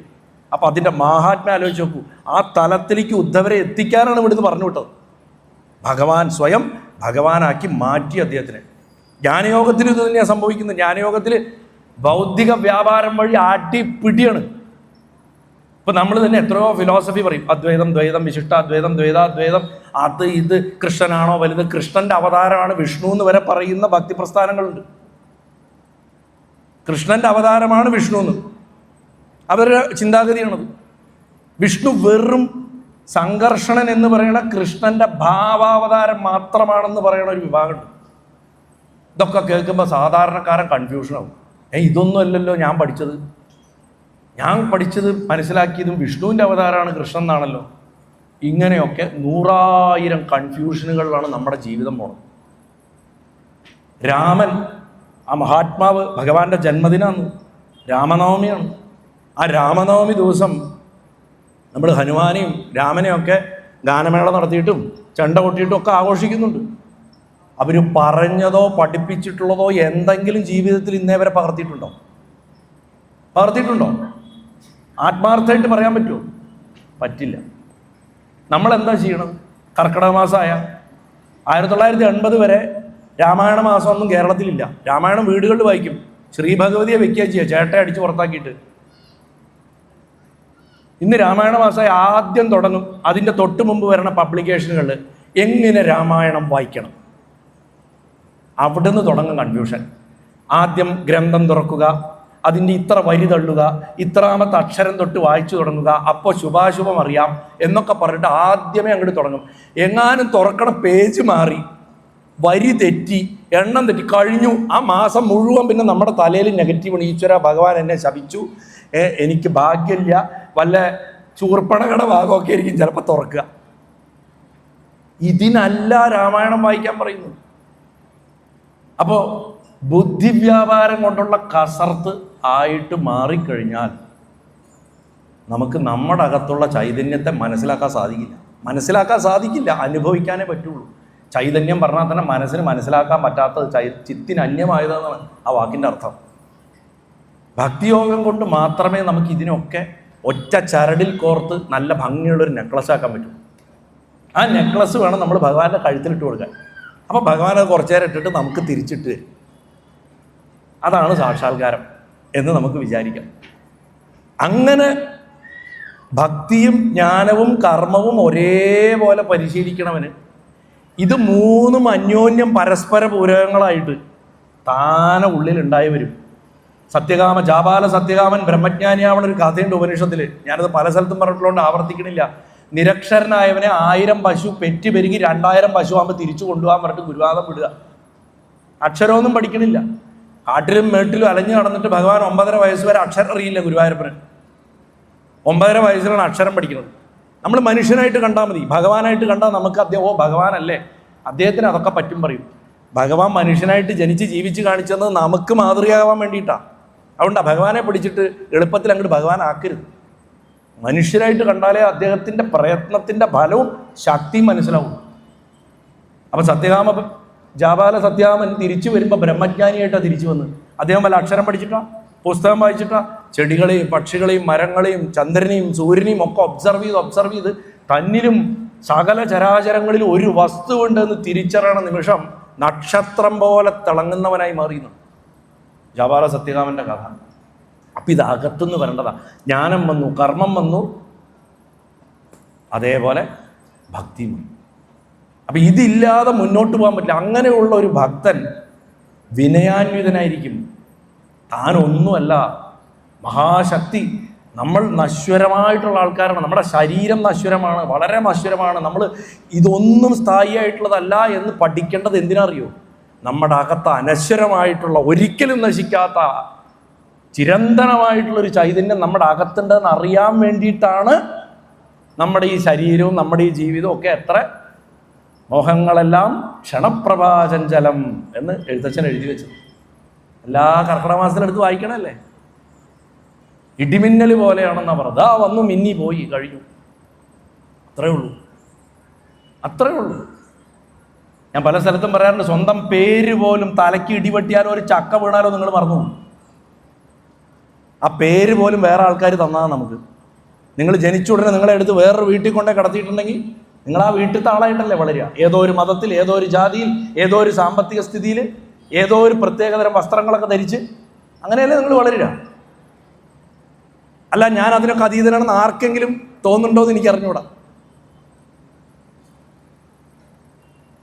എന്നിട്ട് അങ്ങനെ വളരണ ആള് തൻ്റെ യഥാർത്ഥത്തിൽ പ്രസവിച്ച അച്ഛനും അമ്മയും ആരാന്ന് അന്വേഷിച്ചു പോകണം. ചെറുപ്പമാകുമ്പോൾ ഈ ജീവിക്കണ നമ്മൾ യഥാർത്ഥത്തിൽ നമ്മൾ ആരാണെന്നോ നമ്മളെ പ്രസവിച്ച അച്ഛനും അമ്മയും ആരാണെന്നോ അന്വേഷിക്കുന്നില്ല.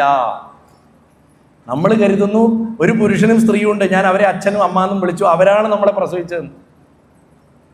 ആ ജഗദംബികയും പരമാത്മാവിനെയും നമ്മൾ തിരിച്ചറിയാൻ അന്വേഷിക്കുന്നില്ല. ആ അന്വേഷണം ഉണ്ടാവണം. നമ്മുടെ പേര് പോലും നമ്മുടെ സ്വന്തമല്ല. പേര് പോലും പറയുകയാണെങ്കിൽ ആ വശം പറഞ്ഞു പോകണമെങ്കിൽ ഒരുപാടുണ്ട്. അപ്പം അതുകൊണ്ട് വിനയം വേണം. വിനയം ഉണ്ടാവാൻ ശരീരത്തിന് പ്രാപ്തിയുള്ള കാലത്ത് വീണ് നമസ്കരിച്ച് ഭഗവാന്റെ മുന്നിൽ, അമ്മയുടെ മുന്നിൽ നമസ്കരിക്കുമ്പോൾ ഞാൻ നമസ്കരിക്കുന്ന ആരെയും കാണുന്നുണ്ടോ, എൻ്റെ ഡ്രസ്സിൻ്റെ അറ്റം ചുളിയുന്നുണ്ടോ, എൻ്റെ കാലിൽ ഡ്രസ്സ് ചവിട്ടി ചേറാവുന്നുണ്ടോ എന്നൊന്നും നോക്കി നമസ്കരിക്കരുത്. ഇട്ടുകൊടുത്തേക്കണം. ഈ ശരീരം പോലും നിൻ്റെയാണ്, എൻ്റെ എല്ലാവരും ഇട്ടുകൊടുക്കണ പോലെ നമസ്കരിക്കാൻ സാധിക്കണം. ഇനി ശരീരം വഹിക്കണില്ലെങ്കിൽ മനസ്സുകൊണ്ടെങ്കിലും നമസ്കരിക്കണം. ദയയുണ്ടാവണം, പൊറുക്കാനുള്ള കഴിവുണ്ടാവും, വൈരാഗ്യ ബുദ്ധി ഉണ്ടാവും. ഒന്നിനും ഇന്ന പോലെ വേണമെന്ന് ശാഠ്യം വരില്ല. ഇതൊന്നും നിങ്ങൾ കഷ്ടപ്പെട്ടുണ്ടാക്കണ്ട. കഷ്ടപ്പെട്ടുണ്ടാക്കാൻ ഒരു മനുഷ്യനെ കൊണ്ട് സാധിക്കില്ല. ചെയ്യണത് അന്നന്ന് ഭഗവാന് സമർപ്പിച്ചുകൊണ്ടിരിക്കുക. ഒരു ജപവും നിങ്ങൾ ചെയ്യേണ്ട ആവശ്യമില്ല. അങ്ങനെ വരുമ്പോൾ ഞാൻ പറഞ്ഞത് വെച്ചിട്ട് നിങ്ങൾ ജപിക്കേണ്ടെന്നല്ല പറയണതിൻ്റെ അർത്ഥം. അത്ര ലളിതമായിട്ടുള്ളൊരു മാർഗമാണ് ഭക്തിയുടെ. സമർപ്പിക്കുക, സമർപ്പിക്കുക, സമർപ്പിക്കുക, ത്യജിക്കുക, ത്യജിക്കുക, ത്യജിക്കുക. ഉള്ളതേ ത്യജിക്കാവൂ, ഇല്ലാത്തത് ത്യജിക്കാൻ പറ്റില്ല. കുറേ ഉണ്ട്, അതിന് ഇത്തിരി എടുത്ത് കൊടുക്കൽ ത്യജിക്കലല്ല, കൊടുത്താൽ പൊള്ളണം. അങ്ങനെ കൊടുക്കണതാണ് ത്യാഗം. അല്ലാണ്ട് ഞാൻ ലോട്ടറി കിട്ടിയ മാരംകുളങ്ങര അമ്മയ്ക്ക് സ്വർണം കൊണ്ട് ശ്രീകോവിൽ പൊതിയും, അങ്ങനത്തെ ത്യാഗങ്ങളല്ല. അതല്ല ചെയ്യേണ്ടത്. ഇപ്പൊ കയ്യിൽ 1 രൂപയെങ്കിൽ 1 രൂപ ഉള്ളപ്പോൾ, പണ്ട് ഗുരുവായൂരപ്പൻ്റെ കൊടിമരം സ്ഥാപിച്ചപ്പോൾ കൊച്ചുഅമ്മ എന്ന് പറഞ്ഞിട്ട് അടുക്കള ജോലി ചെയ്തിരുന്ന ഒരു അമ്മ രാത്രി വീട്ടിൽ 3-4 വീട്ടിലെ ജോലിയും കഴിഞ്ഞിട്ട് അന്ന് കൊടിമരത്തിൻ്റെ ധ്വജകുണ്ടം കുഴി, കൊടിമരം ഇറക്കിയിട്ടില്ല, 54 ലോറ്റാണ്. പേരമക്കളെയും വിളിച്ചുകൊണ്ട് മുഷിഞ്ഞ് നാറിയ ആ അടുക്കളപ്പണി കഴിഞ്ഞിട്ടുള്ള ആ ഡ്രസ്സ് വിട്ട് പാവം വീട്ടിൽ ചെന്നിട്ടൊന്ന് കുളിക്കാൻ പോലും ആ കുളത്തിലൊന്ന് ഇറങ്ങി കയ്യും കാലും കഴുകി അമ്പലം അടയ്ക്കണതിനും, അന്നൊക്കെ അമ്പലം നേരത്തെ അടയ്ക്കും, ഉള്ളിൽ ചെന്ന് ആ കുണ്ഡത്തിൻ്റെ മുന്നിൽ പോയി നിന്നിട്ട് ആ കുഴിയുടെ മുന്നിൽ പോയിട്ട് അതിൻ്റെ ഉള്ളിൽ നമ്മൾ ഭക്തർ നാണയം, രത്നങ്ങൾ, ആഭരണങ്ങളൊക്കെ ഇടും. കൊടിമരത്തിൻ്റെ താഴെ ഉണ്ടാവും. ആ അമ്മ കഴുത്തിൽ കറുത്ത് തുടങ്ങിയ ഒരു വളരെ മെലിഞ്ഞ വെള്ളിനൂലുണ്ടത്രേ. ആ വെള്ളിനൂൽ ഊരിയിട്ടിട്ടത് ആ അമ്മയുടെ പൗത്രൻ പേരക്കുട്ടി മനോരമ വേണോട്ടം പണ്ട് എൻ്റെ അടുത്ത് ഗുരുവായൂരപ്പൻ മാസികയുടെ എഡിറ്ററായിരുന്നു. ആ മഹാത്മാവ് 2 വർഷം മുമ്പ് ഗുരുവായൂരപ്പൻ ലയിച്ചു. അദ്ദേഹത്തിൻ്റെ അമ്മൂമ്മയുടെ കഥയാണ് പറഞ്ഞു തന്നത്. എനിക്കൊന്നും ഓർമ്മയുണ്ട്. ആ ഊരിയിട്ട് പറഞ്ഞത്ര, എൻ്റെ ഗുരുവായൂരപ്പ എനിക്ക് തരാൻ ഇതല്ലാണ്ട് വേറെ ഒന്നുമില്ല എന്ന് പറഞ്ഞിട്ട് ആ കുണ്ഡത്തിൽ സമർപ്പിച്ചു അത്രേ. ആ കൊച്ചുഅമ്മയുടെ വെള്ളിനൂൽ ഇന്നും ഗുരുവായൂരപ്പൻ്റെ കൊടിമരത്തിൻ്റെ താഴെയുണ്ട്, ഇന്നുണ്ട്. അങ്ങനത്തെ എത്രയോ ഭക്തര് ഹൃദയപുഷ്പം കൊണ്ട് സമർപ്പിച്ചിട്ടുണ്ടാക്കിയിട്ടുണ്ട്. അതാ ഇതുണ്ടാക്കിയ രാമേന്ദ്രേട്ടൻ, മരപ്രഭു ഉണ്ടാക്കിയ രാമേന്ദ്രേട്ടൻ, ഇതാ ഈ പുറകിലുള്ള ചെമ്പ് കൊണ്ടുള്ള ഈ ആൽമരം ഉണ്ടാക്കിയിട്ടുള്ള രാമേന്ദ്രേട്ടൻ ആദ്യം ഗുരുവായൂരപ്പൻ്റെ അടുത്ത് പോകുമ്പോൾ നിർധനാവസ്ഥയാണ്, ഒന്നും കൊണ്ടുപോകാനില്ല, കൊണ്ടുപോകാൻ പോലും ആളില്ല. ഒരാൾ കൊണ്ടുപോകുമ്പോൾ ശില്പി ആയതുകൊണ്ട് മണ്ണുരുട്ടിയിട്ട് ഒരു ജപമാല പോലെ ഉണ്ടാക്കിയിട്ട് ഒരു വാഴയിലക്കീറിൽ വെച്ചിട്ട് ഗുരുവായൂരപ്പൻ്റെ സോപാനത്തിൽ വെച്ച് തൊഴുതു. എനിക്ക് വേറെ ഒന്നും തരാനില്ല പറഞ്ഞു. ഏതാനും വർഷങ്ങൾക്ക് ശേഷം അദ്ദേഹത്തിനെ ഗുരുവായൂരപ്പൻ വിളിച്ചു, നമ്മളിന്ന് കാണുന്ന മരപ്രഭു എന്ന് പറയുന്ന ശില്പം മണ്ണിലുണ്ടാക്കാൻ. അതാണ് ഭഗവാന്റെ സ്നേഹം എന്ന് പറയുന്നത്. ഭഗവാന്റെ സ്നേഹത്തിനെ പുറത്തറിയല്ല വേണ്ട, അകത്തറിയ വേണ്ട. അതൊരു ക്ഷേത്രത്തിൽ പോയിട്ട് അറിയല്ല വേണ്ട, സകല ചരാചരങ്ങളിലും അറിഞ്ഞാൽ അതാണ് ഭക്തിയുടെ സാധന എന്നാണ് ഇവിടെ പഠിപ്പിച്ചത്. അങ്ങനെ ചെയ്യണവന് ഭക്തി മോക്ഷപ്രാപ്തിക്ക്. എന്താ ഭക്തിയിൽ? ഭക്തിയും മോക്ഷവും ശരിക്കും ഒന്നാ. ഭക്തി സംഭവിച്ചാൽ അവിടെ മോക്ഷമായി. അതുവരെ അത് ആരാധനയാണ്. Worship becomes devotion. And the moment it becomes devotion, it is equal to liberation. ഒരു സംശയവും വേണ്ട. ഈ ലിബറേഷൻ അഥവാ മോക്ഷം എന്ന് പറഞ്ഞു കഴിഞ്ഞാൽ നമ്മുടെ ഈ ലോകത്തിൻ്റെ ജീവിതത്തിൽ നിന്നുള്ള രക്ഷപ്പെടൽ എന്നല്ല അർത്ഥം. ഇതുമായിട്ടുള്ള നമ്മുടെ ഒട്ടലുകളിൽ നിന്നുള്ള രക്ഷപ്പെടലാണ്. വന്നു ആയിക്കോട്ടെ, പോയോ പോയിക്കോട്ടെ, അതും ഭഗവാന്റെ ഇച്ഛ, പോയതും ഭഗവാന്റെ ഇച്ഛ, എല്ലാം ഭഗവാന്റെ ഇച്ഛ എന്ന് പറഞ്ഞു കൊടുക്കണം. അങ്ങനെ വരുമ്പോൾ ഭഗവാന്റെ അനുഗ്രഹം അതാക്കി മാറ്റുക, അതാണ് ശരിയായ അനുഗ്രഹം. ഭഗവാനാക്കി മാറ്റിയാണ് നമ്മളെ. അത് പുറത്തുനിന്ന് വന്നിട്ട് നമ്മളെ ചെത്തിമിനിക്ക് ആക്കുമൊന്നുമല്ല. അകത്തന്നെ ഉള്ളതിനെ നമ്മൾ പുറത്തുള്ള ചെളി കഴുകി കളയണു. ഇത്രയേ ഉള്ളൂ. ഇത് ലഭിക്കും. അത് വരുന്നതോട് കൂടിയിട്ടാണ് പൂർണ്ണാനുഗ്രഹം സംഭവിക്കുന്നത്. പൂർണ്ണപ്രജ്ഞ എന്ന് പറയും. ഈശ്വരനായിട്ട് വിളങ്ങുന്ന ബുദ്ധിയോട് കൂടിയിട്ട്, ബോധം മാത്രമായിട്ട്, ഉറങ്ങിയോ ഉണർന്നോ കുളിച്ചോ ഭക്ഷണം കഴിച്ചോ ഇതൊന്നും വിഷയമല്ല. സദാ ആനന്ദം. ഭട്ടതിരി പറഞ്ഞ സാന്ദ്രാനന്ദം, പരമാനന്ദ സന്തോഷ ലക്ഷ്മി. തിയറി പ്രാക്ടിക്കൽ അതവിടെ കിട്ടും. അപ്പോൾ ഭക്തിയുടെ അധീശത്വം, ഭക്തിയുടെ മഹിമ പറയും. എത്ര എളുപ്പത്തിൽ ഭക്തി നമുക്ക് ആക്സസിബിൾ ആണ്. സാധാരണക്കാരെ സംബന്ധിച്ചിടത്തോളം ഏറ്റവും എളുപ്പമാണ് ഈ പറഞ്ഞ വിദ്യ ചെയ്യാൻ. രാവിലെ എഴുന്നേറ്റ് ഉണർന്ന ഉടനെ ഓ ഭഗവാനെ വളരെ നന്ദി, ഞാൻ ജീവനോടുണ്ടല്ലോ. നമ്മളിൽ എത്ര പേർക്ക് ഉറപ്പ് പറയാൻ പറ്റും നാളെ രാവിലെ ഉറങ്ങിയിട്ട് എണീക്കും നമ്മളെന്ന്? എത്ര പേർക്ക് ഉറപ്പ് പറയാൻ പറ്റും? നമ്മളങ്ങോട്ട് വിചാരിക്കണം ഇതങ്ങോട്ട് പോയിക്കൊണ്ടിരിക്കും ദിവസവും എന്നാ. ആദ്യം തിരിച്ചറിവ് വരുന്നതാണ് ഏറ്റവും വലിയ വിനയം. എന്നിട്ട് പ്രവർത്തിക്കണം. ഇതിപ്പോൾ നമ്മളൊക്കെ കൊണ്ടു നടക്കുന്ന ഫോണാണ്, ഐഫോൺ. എല്ലാവർക്കും ഒരു ഐഫോൺ, ഐപാഡ്. ഇതിൻ്റെ ഒക്കെ ഒരു ഉപജ്ഞാതാവുണ്ട്, സ്റ്റീവ് ജോബ്സ് എന്ന് പറയും. സന്യാസിയെ പോലെ ജീവിച്ച ആൾ. 51 വയസ്സിൽ അദ്ദേഹം ശരീരം വിട്ടു. ഞാൻ അങ്ങനെ പറയാം, മരിച്ചു എന്ന് പറയാറില്ല, ശരീരം വിട്ടു. ഒരു കണ്ണാടി കഷ്ണത്തിൽ ഇങ്ങനെ വെറ്റില ചുണ്ണാമ്പ് തേക്കണമാതിരി തേച്ച് കഴിഞ്ഞാൽ നമ്പറും ചിത്രങ്ങളും ഒക്കെ കാണാൻ പറ്റുന്ന ചിന്തിച്ചുണ്ടാക്കണമെങ്കിൽ ഒരു തല വേണം. ശുദ്ധ വെജിറ്റേറിയൻ ആയിരുന്നു, പാലിൻ്റെ ഉൽപ്പന്നങ്ങൾ പോലും കഴിച്ചിരുന്നില്ല. അദ്ദേഹത്തിൻ്റെ രീതി എന്തായിരുന്നു എന്ന് വെച്ചാൽ, അദ്ദേഹം ഹനുമാൻ ഉപാസകനായിരുന്ന നീം കരോളി ബാബയുടെ സമാധിയിൽ വന്നു. അപ്പം നീം കരോളി ബാബ പലർക്കും ആപ്പിൾ കടിച്ചിട്ടാണ് കൊടുക്കുക പ്രസാദമായിട്ട്. ഹനുമാൻ സ്വാമി അങ്ങനെയുള്ള എന്തും കടിച്ചു നോക്കിയിട്ടേ കൊടുക്കുകയുള്ളൂ. വാനര സ്വഭാവം കാണിക്കും. സ്വാമി ഓർക്കേണ്ട ദിവസമാണ്, അദ്ദേഹത്തിൻ്റെ നാഥൻ്റെ ദിവസമാണ്. ആ ആഞ്ജനേയ സ്വാമി പഴങ്ങൾ കടിച്ചു നോക്കിയിട്ട് കൊടുക്കും. ശബരിയൊക്കെ ശ്രീരാമസ്വാമിക്ക് കൊടുത്താൽ അങ്ങനെയാണ്, കടിച്ചിട്ട്. അതുപോലെ നീം കരോളി ബാബ കൊടുക്കും. നീം കരോളി ബാബ സമാധിയായിട്ടായിരുന്നു സ്റ്റീവ് ജോബ്സ് ചെറുപ്പത്തിൽ ഇന്ത്യയിൽ വരുമ്പോഴേക്കും. പക്ഷെ ആ സ്ഥലത്ത് ചെന്നപ്പോൾ ഈ കഥ കേട്ടു. അതുകൊണ്ട് നീം കരോളി ബാബ കടിച്ച ആപ്പിൾ, ഒരു ഭാഗം കടിച്ച ആപ്പിളാണ് ഇന്നും ആപ്പിളിൻ്റെ ലോഗോ. ആപ്പിൾ കമ്പ്യൂട്ടറിൻ്റെ, ഐഫോണിൻ്റെ ഒക്കെ ലോഗോ എന്താ? ഒരു വശം കടിച്ച ആപ്പിളാണ്. ആ മഹാത്മാവ് ദിവസം രാവിലെ കണ്ണാടയുടെ മുന്നിൽ പോയി നിന്നിട്ട് പറയും, ഇന്ന് എൻ്റെ അവസാനത്തെ ദിവസമാണ് എന്ന് പറഞ്ഞിട്ടാണ് ജോലിക്ക് ഇറങ്ങുന്നത്. ചെയ്യാവുന്ന മാക്സിമം ഒന്ന് ചെയ്യും. അന്ന് രാത്രി ഉറങ്ങാൻ പോകുമ്പോൾ നാളെ രാവിലെ ഞാൻ എണീക്കുമെന്നറിയില്ല, ഇന്നത്തെ എൻ്റെ കർമ്മങ്ങൾ മുഴുവൻ ഞാനിതാ സമർപ്പിക്കണമെന്ന് പറഞ്ഞ് കിടക്കും. രാവിലെ എണീക്കണോണ്ട് നന്ദി, ഒരു ദിവസം കൂടെ തന്നല്ലോ. അജാമളന് സെക്കൻഡ് ചാൻസ് കിട്ടിയ പോലെയാണ്. നാരായണനാമം ചൊല്ലി പ്രാണൻ തിരിച്ചു കിട്ടി. ഉടനെ മോക്ഷമൊന്നും കൊടുത്തില്ല. ഹരിദ്വാരത്തിൽ പോയി തപസ് ചെയ്തു, തിരിച്ചുപോയി. നോക്കൂ, ഓരോ ദിവസവും രാവിലെ നമ്മൾ എണീക്കുന്നത് നന്നാവാനുള്ള ഒരു ചാൻസാണ്, കളയരുത്. ആ ചാൻസാണ് കപിലൻ ഇവിടെ പറയണത്. ഭക്തി എല്ലാവരിലും ആക്സസിബിളാണ്. ഇതിന് വലിയ കഷ്ടപ്പാട് ഇല്ല. ചെറിയ ചെറിയ ചെറിയ ചെറിയ പ്രവർത്തികളിൽ കൂടെ നിങ്ങൾ മറ്റുള്ളവരെ ദ്വേഷിച്ചിട്ട് കുറേ നാമം ചൊല്ലിയതുകൊണ്ട് നമുക്ക് രക്ഷപ്പെടാൻ പറ്റുമെന്ന് വിചാരിക്കരുത്. കലിയുഗത്തിൽ നാമം ചൊല്ലിയാൽ മതി, നിങ്ങൾക്ക് വളരെ എളുപ്പം മോക്ഷം കിട്ടുന്ന പറയും. അങ്ങനെയല്ല. ആ നാമം ചെല്ലുന്നതിന് ഒരു സമർപ്പണം ആവശ്യമുണ്ടകത്ത്. അതാദ്യം നിത്യജീവിതത്തിൽ കാണിക്കണം. വെറുത്തിട്ട് ചായ ഉണ്ടാക്കിയിട്ട് എന്നാ എടുത്തോ എന്നും പറഞ്ഞിട്ട് ചായ എറിഞ്ഞു കൊടുക്കുകയും എന്നിട്ട് അപ്പുറത്ത് പോയിട്ട് നിങ്ങൾ നാരായണ ജപിക്കുകയും ചെയ്തിട്ട് കാര്യമില്ല.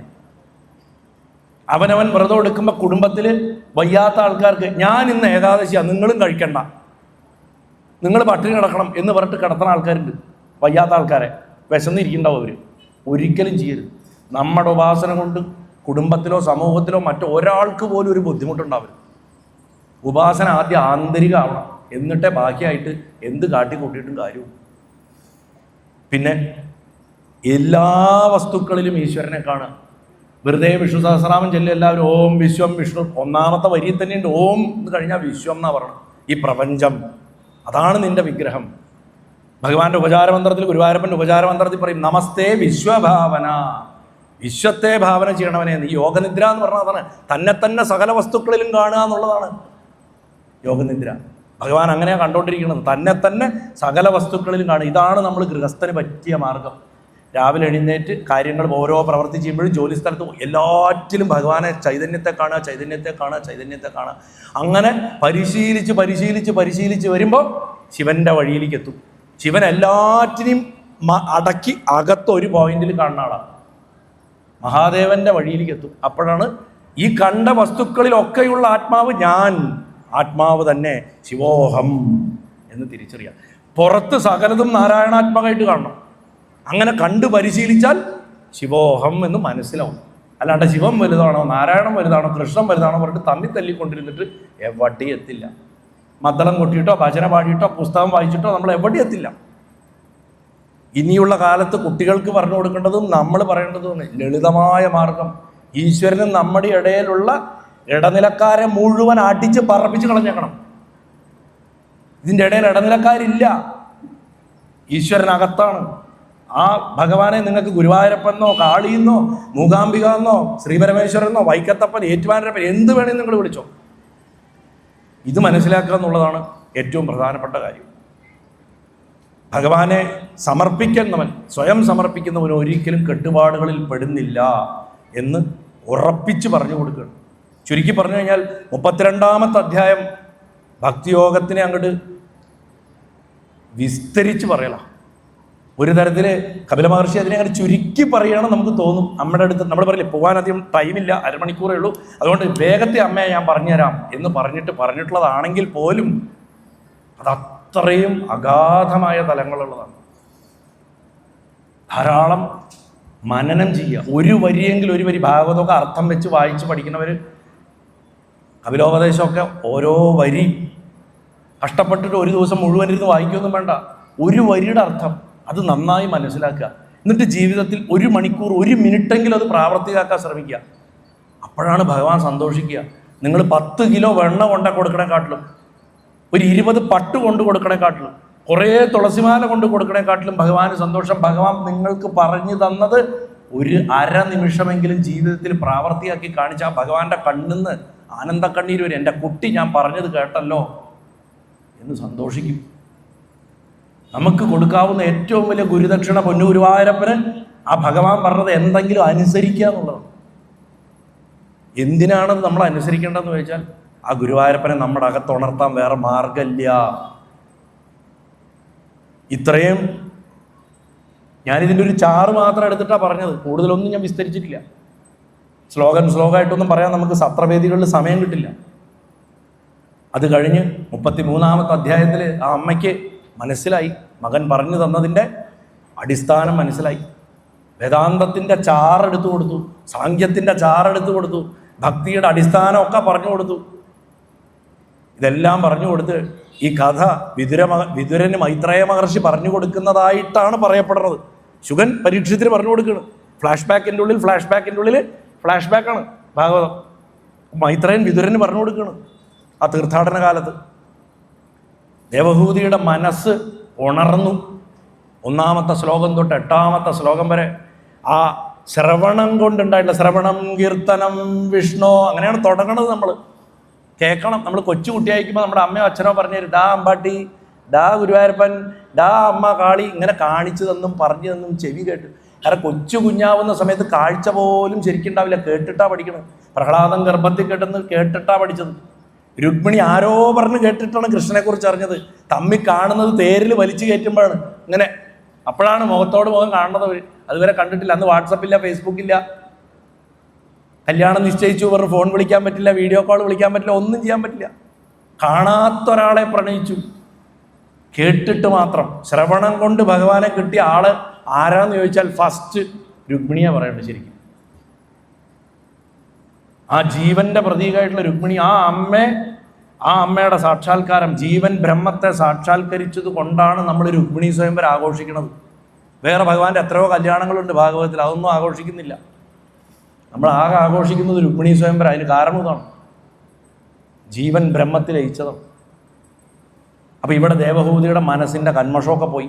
ശ്രവണം കൊണ്ട് തൻ്റെ പുത്രൻ എന്നുള്ള ഭാവം വിട്ടിട്ട് നോക്കൂ, ഇങ്ങനത്തെ മക്കളെ അച്ഛനമ്മമാരെ യഥാർത്ഥത്തിൽ പും എന്ന് പറഞ്ഞ നരകത്തുനിന്ന് രക്ഷിക്കണത്. പുത്രൻ എന്ന് പറഞ്ഞാൽ എന്താ? പും എന്ന് പേരുള്ള നരകത്തുനിന്ന് രക്ഷിക്കണവൻ പുത്രൻ. ഇങ്ങനത്തെ മക്കളുണ്ടാവാൻ പ്രാർത്ഥിക്കണം. നല്ല മക്കളുണ്ടായാലേ നല്ല ആചാര്യന്മാരുണ്ടാവുള്ളൂ, എന്നാൽ മാത്രമേ ധർമ്മം നിലനിൽക്കുള്ളൂ. നല്ല മക്കളുണ്ടായാലേ നല്ല ആചാര്യന്മാരുണ്ടാവുള്ളൂ. ദേവഹൂതിക്ക് അങ്ങനെ ഒരു മഹാഭാഗ്യം ഉണ്ടായി, കർദമനും ദേവഹൂതിക്കും. ഭഗവാൻ സ്വയം ജനിച്ചു.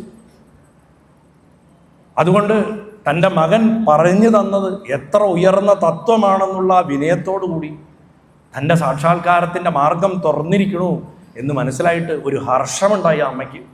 അങ്ങോട്ട് സ്തുതിക്കാൻ തുടങ്ങി. അതാണ് ദേവഹൂതറ സ്തുതി. ദേവഹൂതറ സ്തുതി വായിക്കുന്നത് മനസ്സിന് തെളിച്ചുണ്ടാവാൻ വളരെ വിശേഷമാണ്. ഭാഗവതത്തിലെ ദേവഹൂതറ സ്തുതി, ഗജേന്ദ്രമോക്ഷം, അതുപോലെ അഹങ്കാരം നശിക്കാൻ ഗജേന്ദ്രമോക്ഷം വായിക്കുന്നത് വളരെ വിശേഷമാണ്. ഗജേന്ദ്രൻ അഹങ്കാരസ്വരൂപിയാണ്. വാസനകൾ നശിക്കാൻ ഏറ്റവും വിശേഷം വൃത്രാസുരന്റെ സ്തുതിയാണ്. അഹം ഹരേ എന്ന് പറഞ്ഞ് തുടങ്ങും വൃത്രാസുരൻ. കാരണം വൃത്രാസുരൻ വെച്ചാൽ വാസനകളാണ്. അവനെ മനസ്സാകണ ഇന്ദ്രനെ നശിപ്പിക്കണമെങ്കിൽ തപസ്സാകുന്ന വജ്രം വേണം. അത് എങ്ങനെയുള്ള ഗുരുനാഥനെ? എൻ്റെ ശരീരം തന്നെ എടുത്തോ എന്ന് പറഞ്ഞു കൊടുക്കുന്ന ഒരു ഗുരുനാഥനെ കിട്ടണം. അപ്പോഴാണ് ദധീചി മഹർഷിയുടെ യാസ്തികൂടം എടുത്തിട്ട് വജ്രം ഉണ്ടാക്കുക. എന്നാലേ വൃത്രനെ കൊല്ലാൻ പറ്റുള്ളൂ. അപ്പോൾ ഇവിടെ സകല ഭൂതങ്ങളും പഞ്ചഭൂതങ്ങളും അതേപോലെ ഇന്ദ്രിയങ്ങളും ആ ഗുണങ്ങളും സത്വരജസ്തമോ ഗുണങ്ങൾ ഇതിനൊക്കെ അധിഷ്ഠാതാവായിട്ടിരിക്കുന്ന സകല സൃഷ്ടിയുടെയും അടിസ്ഥാനമായിരിക്കുന്ന പരബ്രഹ്മമേ എന്ന് പറഞ്ഞിട്ട് സ്വന്തം മകനെ സ്തുതിക്കുകയാണ് അമ്മ. ഒരമ്മ എന്ന് പറഞ്ഞാൽ സൃഷ്ടിയുടെ പ്രതീകമാണ്.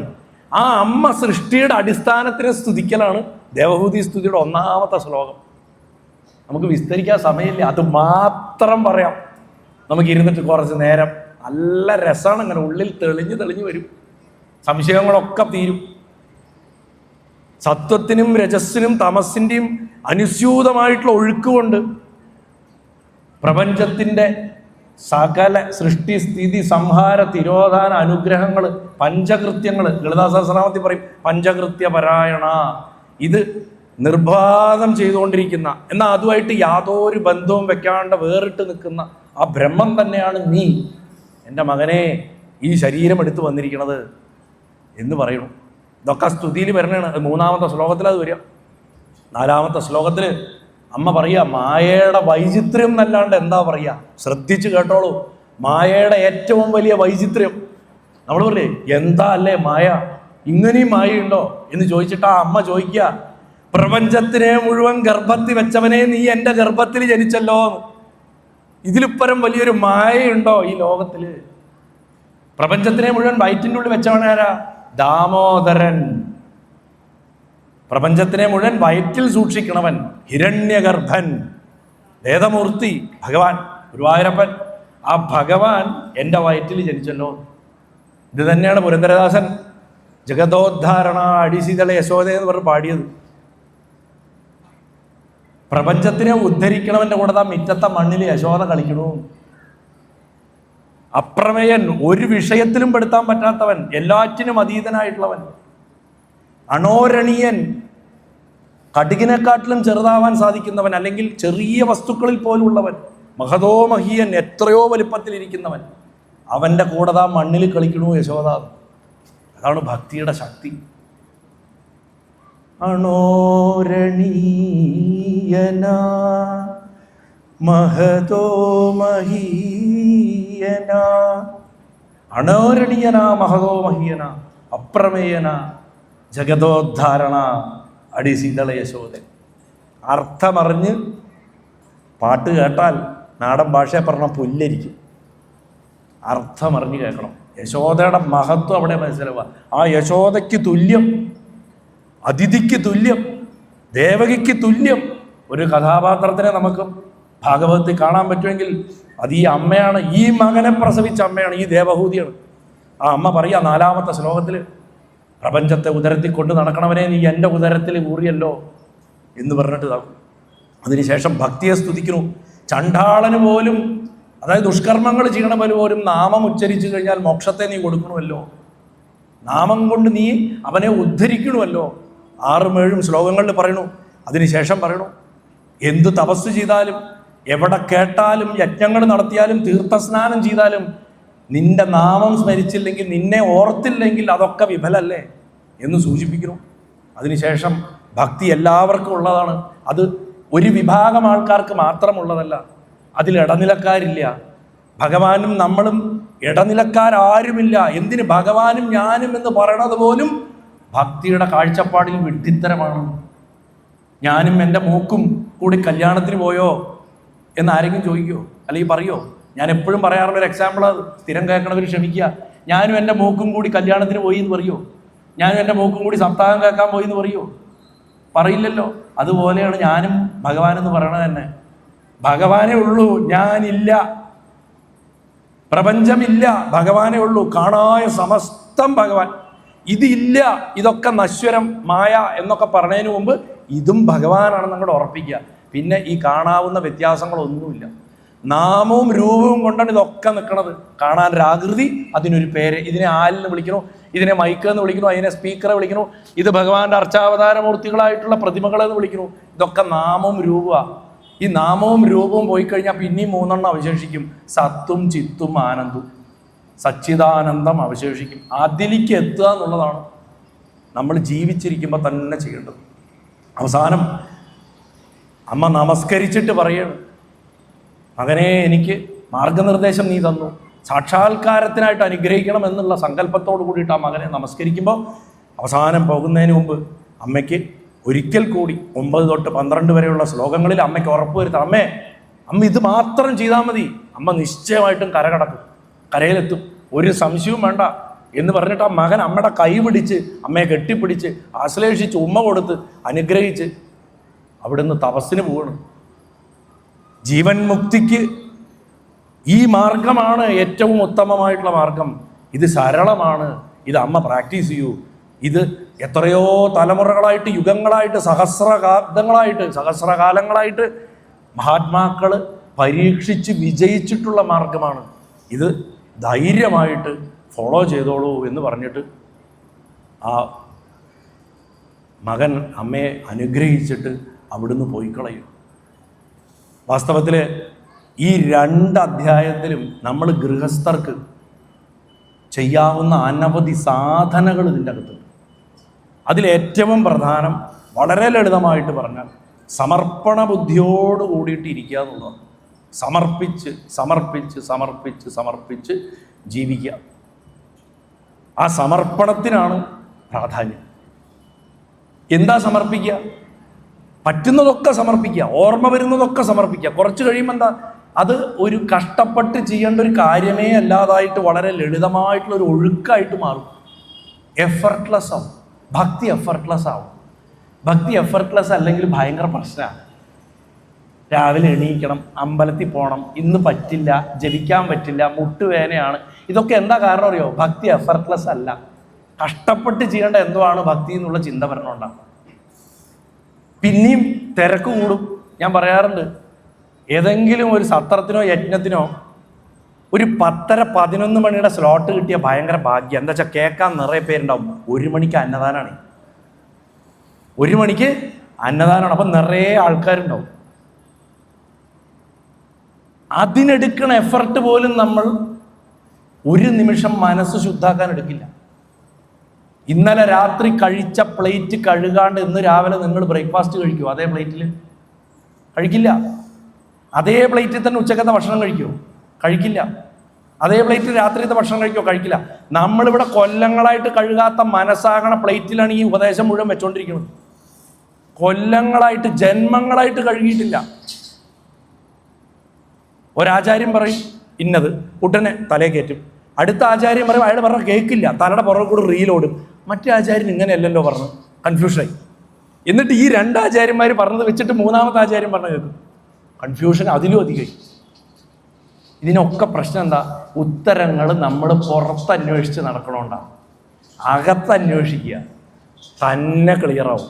അവനവൻ്റെ ഗുരു അവനവൻ്റെ അകത്താ. ഗുരുവായൂരപ്പൻ്റെ വാക്കാണ് ഉദ്ധരേതാത്മനാത്മാനം. അവനവൻ്റെ ആത്മാവിനെ കൊണ്ട് അവനവൻ്റെ ആത്മാവിനെ പൊക്കുക. അർജുന, എനിക്ക് മോട്ടിവേഷനെ തരാൻ പറ്റുള്ളൂ, ഞാൻ നിനക്കൊരു പ്രചോദനം തരാം, പക്ഷെ പൊങ്ങണ്ട്, അതിനെ അങ്ങോട്ട് ക്രോബാർ ഇട്ടിട്ട് പൊക്കേണ്ടത് നീ തന്നെയാണ്. നമ്മൾ സ്വയം ഉയർത്തിയാൽ ഉയരും, ഇല്ലെങ്കിൽ ഉയരില്ല. ജനങ്ങൾ സമൃദ്ധിക്ക്, പേരിന്, പെരുമയ്ക്ക്, പൈസയ്ക്ക്, കുടുംബത്തിന്, വിത്തേഷണ, ധാരേഷണ, പുത്രേഷണ, ഓരോ ആഗ്രഹങ്ങൾക്ക് വേണ്ടിയിട്ട് ഇങ്ങനെ വലിയ കച്ചവടങ്ങൾ ഇങ്ങനെ നടത്തിക്കൊണ്ടിരിക്കുകയാണ്. അതൊക്കെ ഒരു സുപ്രഭാതം കൊണ്ട് ടപ്പ് എന്ന് പറഞ്ഞ അങ്ങോട്ട് കാണാണ്ടായിട്ട് പോകും. കുടുംബത്തിനെ സ്നേഹിക്കരുതെന്നല്ല പറഞ്ഞത്, ഭഗവാനെ സ്നേഹിക്കണമെന്ന് കരുതിയിട്ട് കുടുംബത്തെ സ്നേഹിക്കണം. ഭഗവാനെ സ്നേഹിക്കണം.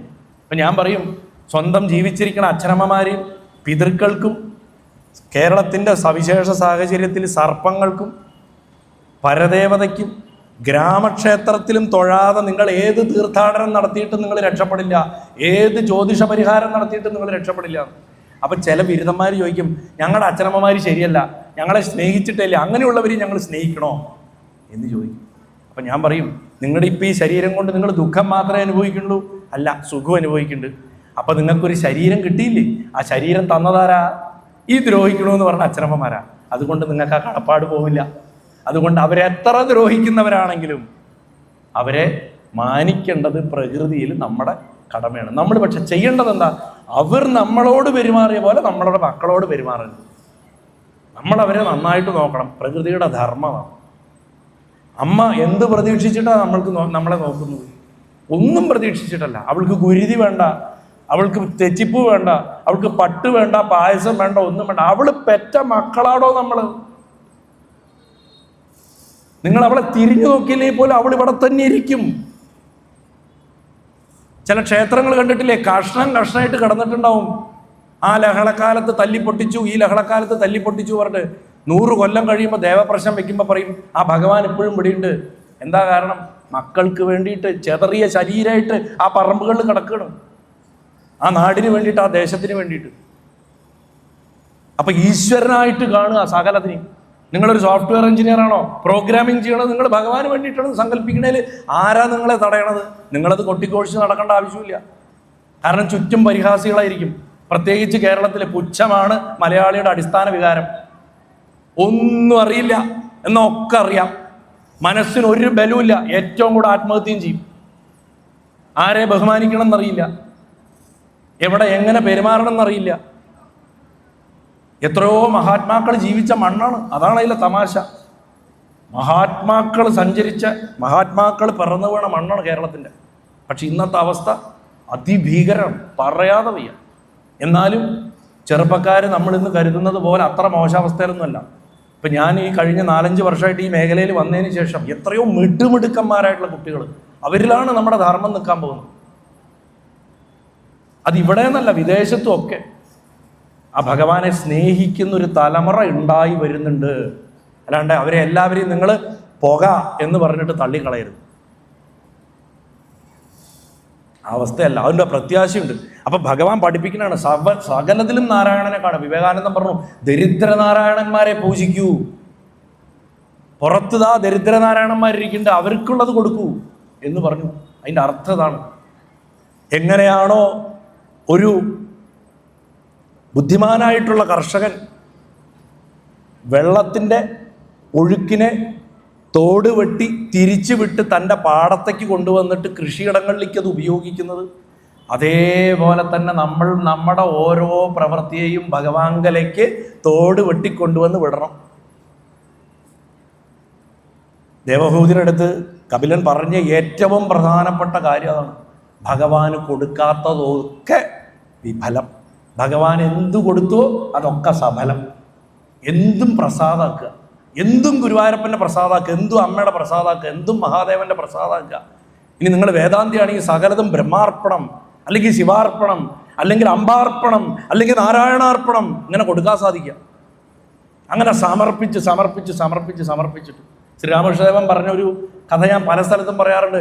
ഗീത ഒറ്റ വാക്കി പറഞ്ഞു തരുമോ? ഞങ്ങൾക്ക് മനസ്സിലാവില്ല പറഞ്ഞു. ഭഗവത്ഗീത ഒരു വാക്കിൽ പറഞ്ഞു തരാൻ പറഞ്ഞു. ഓ വളരെ എളുപ്പമല്ലേ, തിരിച്ചിട്ടാ മതി പറഞ്ഞു. ഗീത എന്നുള്ളതിനെ തിരിച്ചിടുക എന്താവും? ത്യാഗി എന്നാവും. ത്യാഗി ത്യാഗി ത്യാഗി ത്യാഗി ത്യാഗി ത്യാഗി ത്യാഗി ത്യാഗി ത്യാഗി ത്യാഗി ത്യാഗി എന്ന് പറഞ്ഞുകൊണ്ടിരുന്ന ഗീത ഗീത ഗീത ഗീത. അപ്പൊ ത്യാഗമാണ് ഗീത പഠിപ്പിച്ചത്. എന്തിൻ്റെ ത്യാഗം? സകലതിൻ്റെയും ത്യാഗം. സകലതും ഈശ്വരനാണെന്നുള്ള ബോധം ഉണ്ടാക്കി കൊടുക്കുക. 2, അമ്മയുടെ അടുത്ത് പറഞ്ഞു കൊടുത്ത പ്രധാനപ്പെട്ട ഒരു കാര്യം മറക്കരുത്, ശ്രദ്ധ. ശ്രദ്ധയില്ലാത്തതൊക്കെ വിഫലമാണ്. ഏറ്റവും ശ്രദ്ധയോടുകൂടി ചെയ്യേണ്ടത് പിതൃപൂജ, ഈശ്വരനെ പോലുമല്ല. അതുകൊണ്ടാണ് ശ്രാദ്ധം എന്ന് പേര്. ശ്രാദ്ധം എന്ന് നമ്മൾ പറയാൻ കാരണം ഏറ്റവും ശ്രദ്ധയോടുകൂടി ചെയ്യേണ്ട വസ്തു ആയതുകൊണ്ടാണ്, കാര്യമായതുകൊണ്ടാണ്. നോക്കൂ, ഇവിടെ അമ്മ മകനിൽ ഗുരുവിനെ കാണുകയാണ്.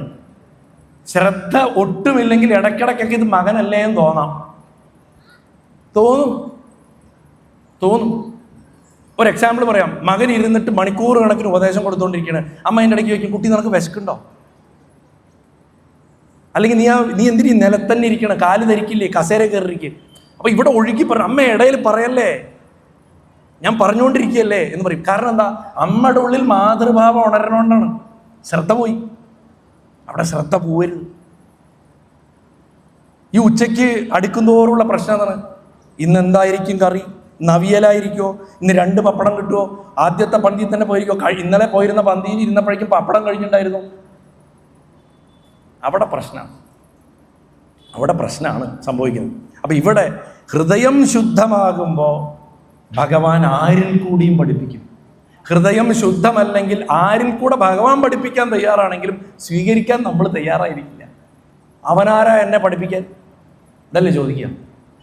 പണ്ട് കാശിയിൽ അധികകാലം മുമ്പല്ല ഞാനൊരു സ്വീപ്പറെ പരിചയപ്പെട്ടു, മുനിസിപ്പാലിറ്റി സ്വീപ്പർ. അദ്ദേഹം പറഞ്ഞത്രയ്ക്കും അദ്വൈതം എൻ്റെ ജീവിതത്തിൽ ഒരാളും എനിക്ക് പറഞ്ഞു തന്നിട്ടില്ല. എനിക്ക് സാക്ഷാൽ വിശ്വനാഥൻ, സാക്ഷാൽ ഭഗവാൻ ശങ്കരൻ ആ സ്വീപ്പറുടെ രൂപത്തിലാണ്.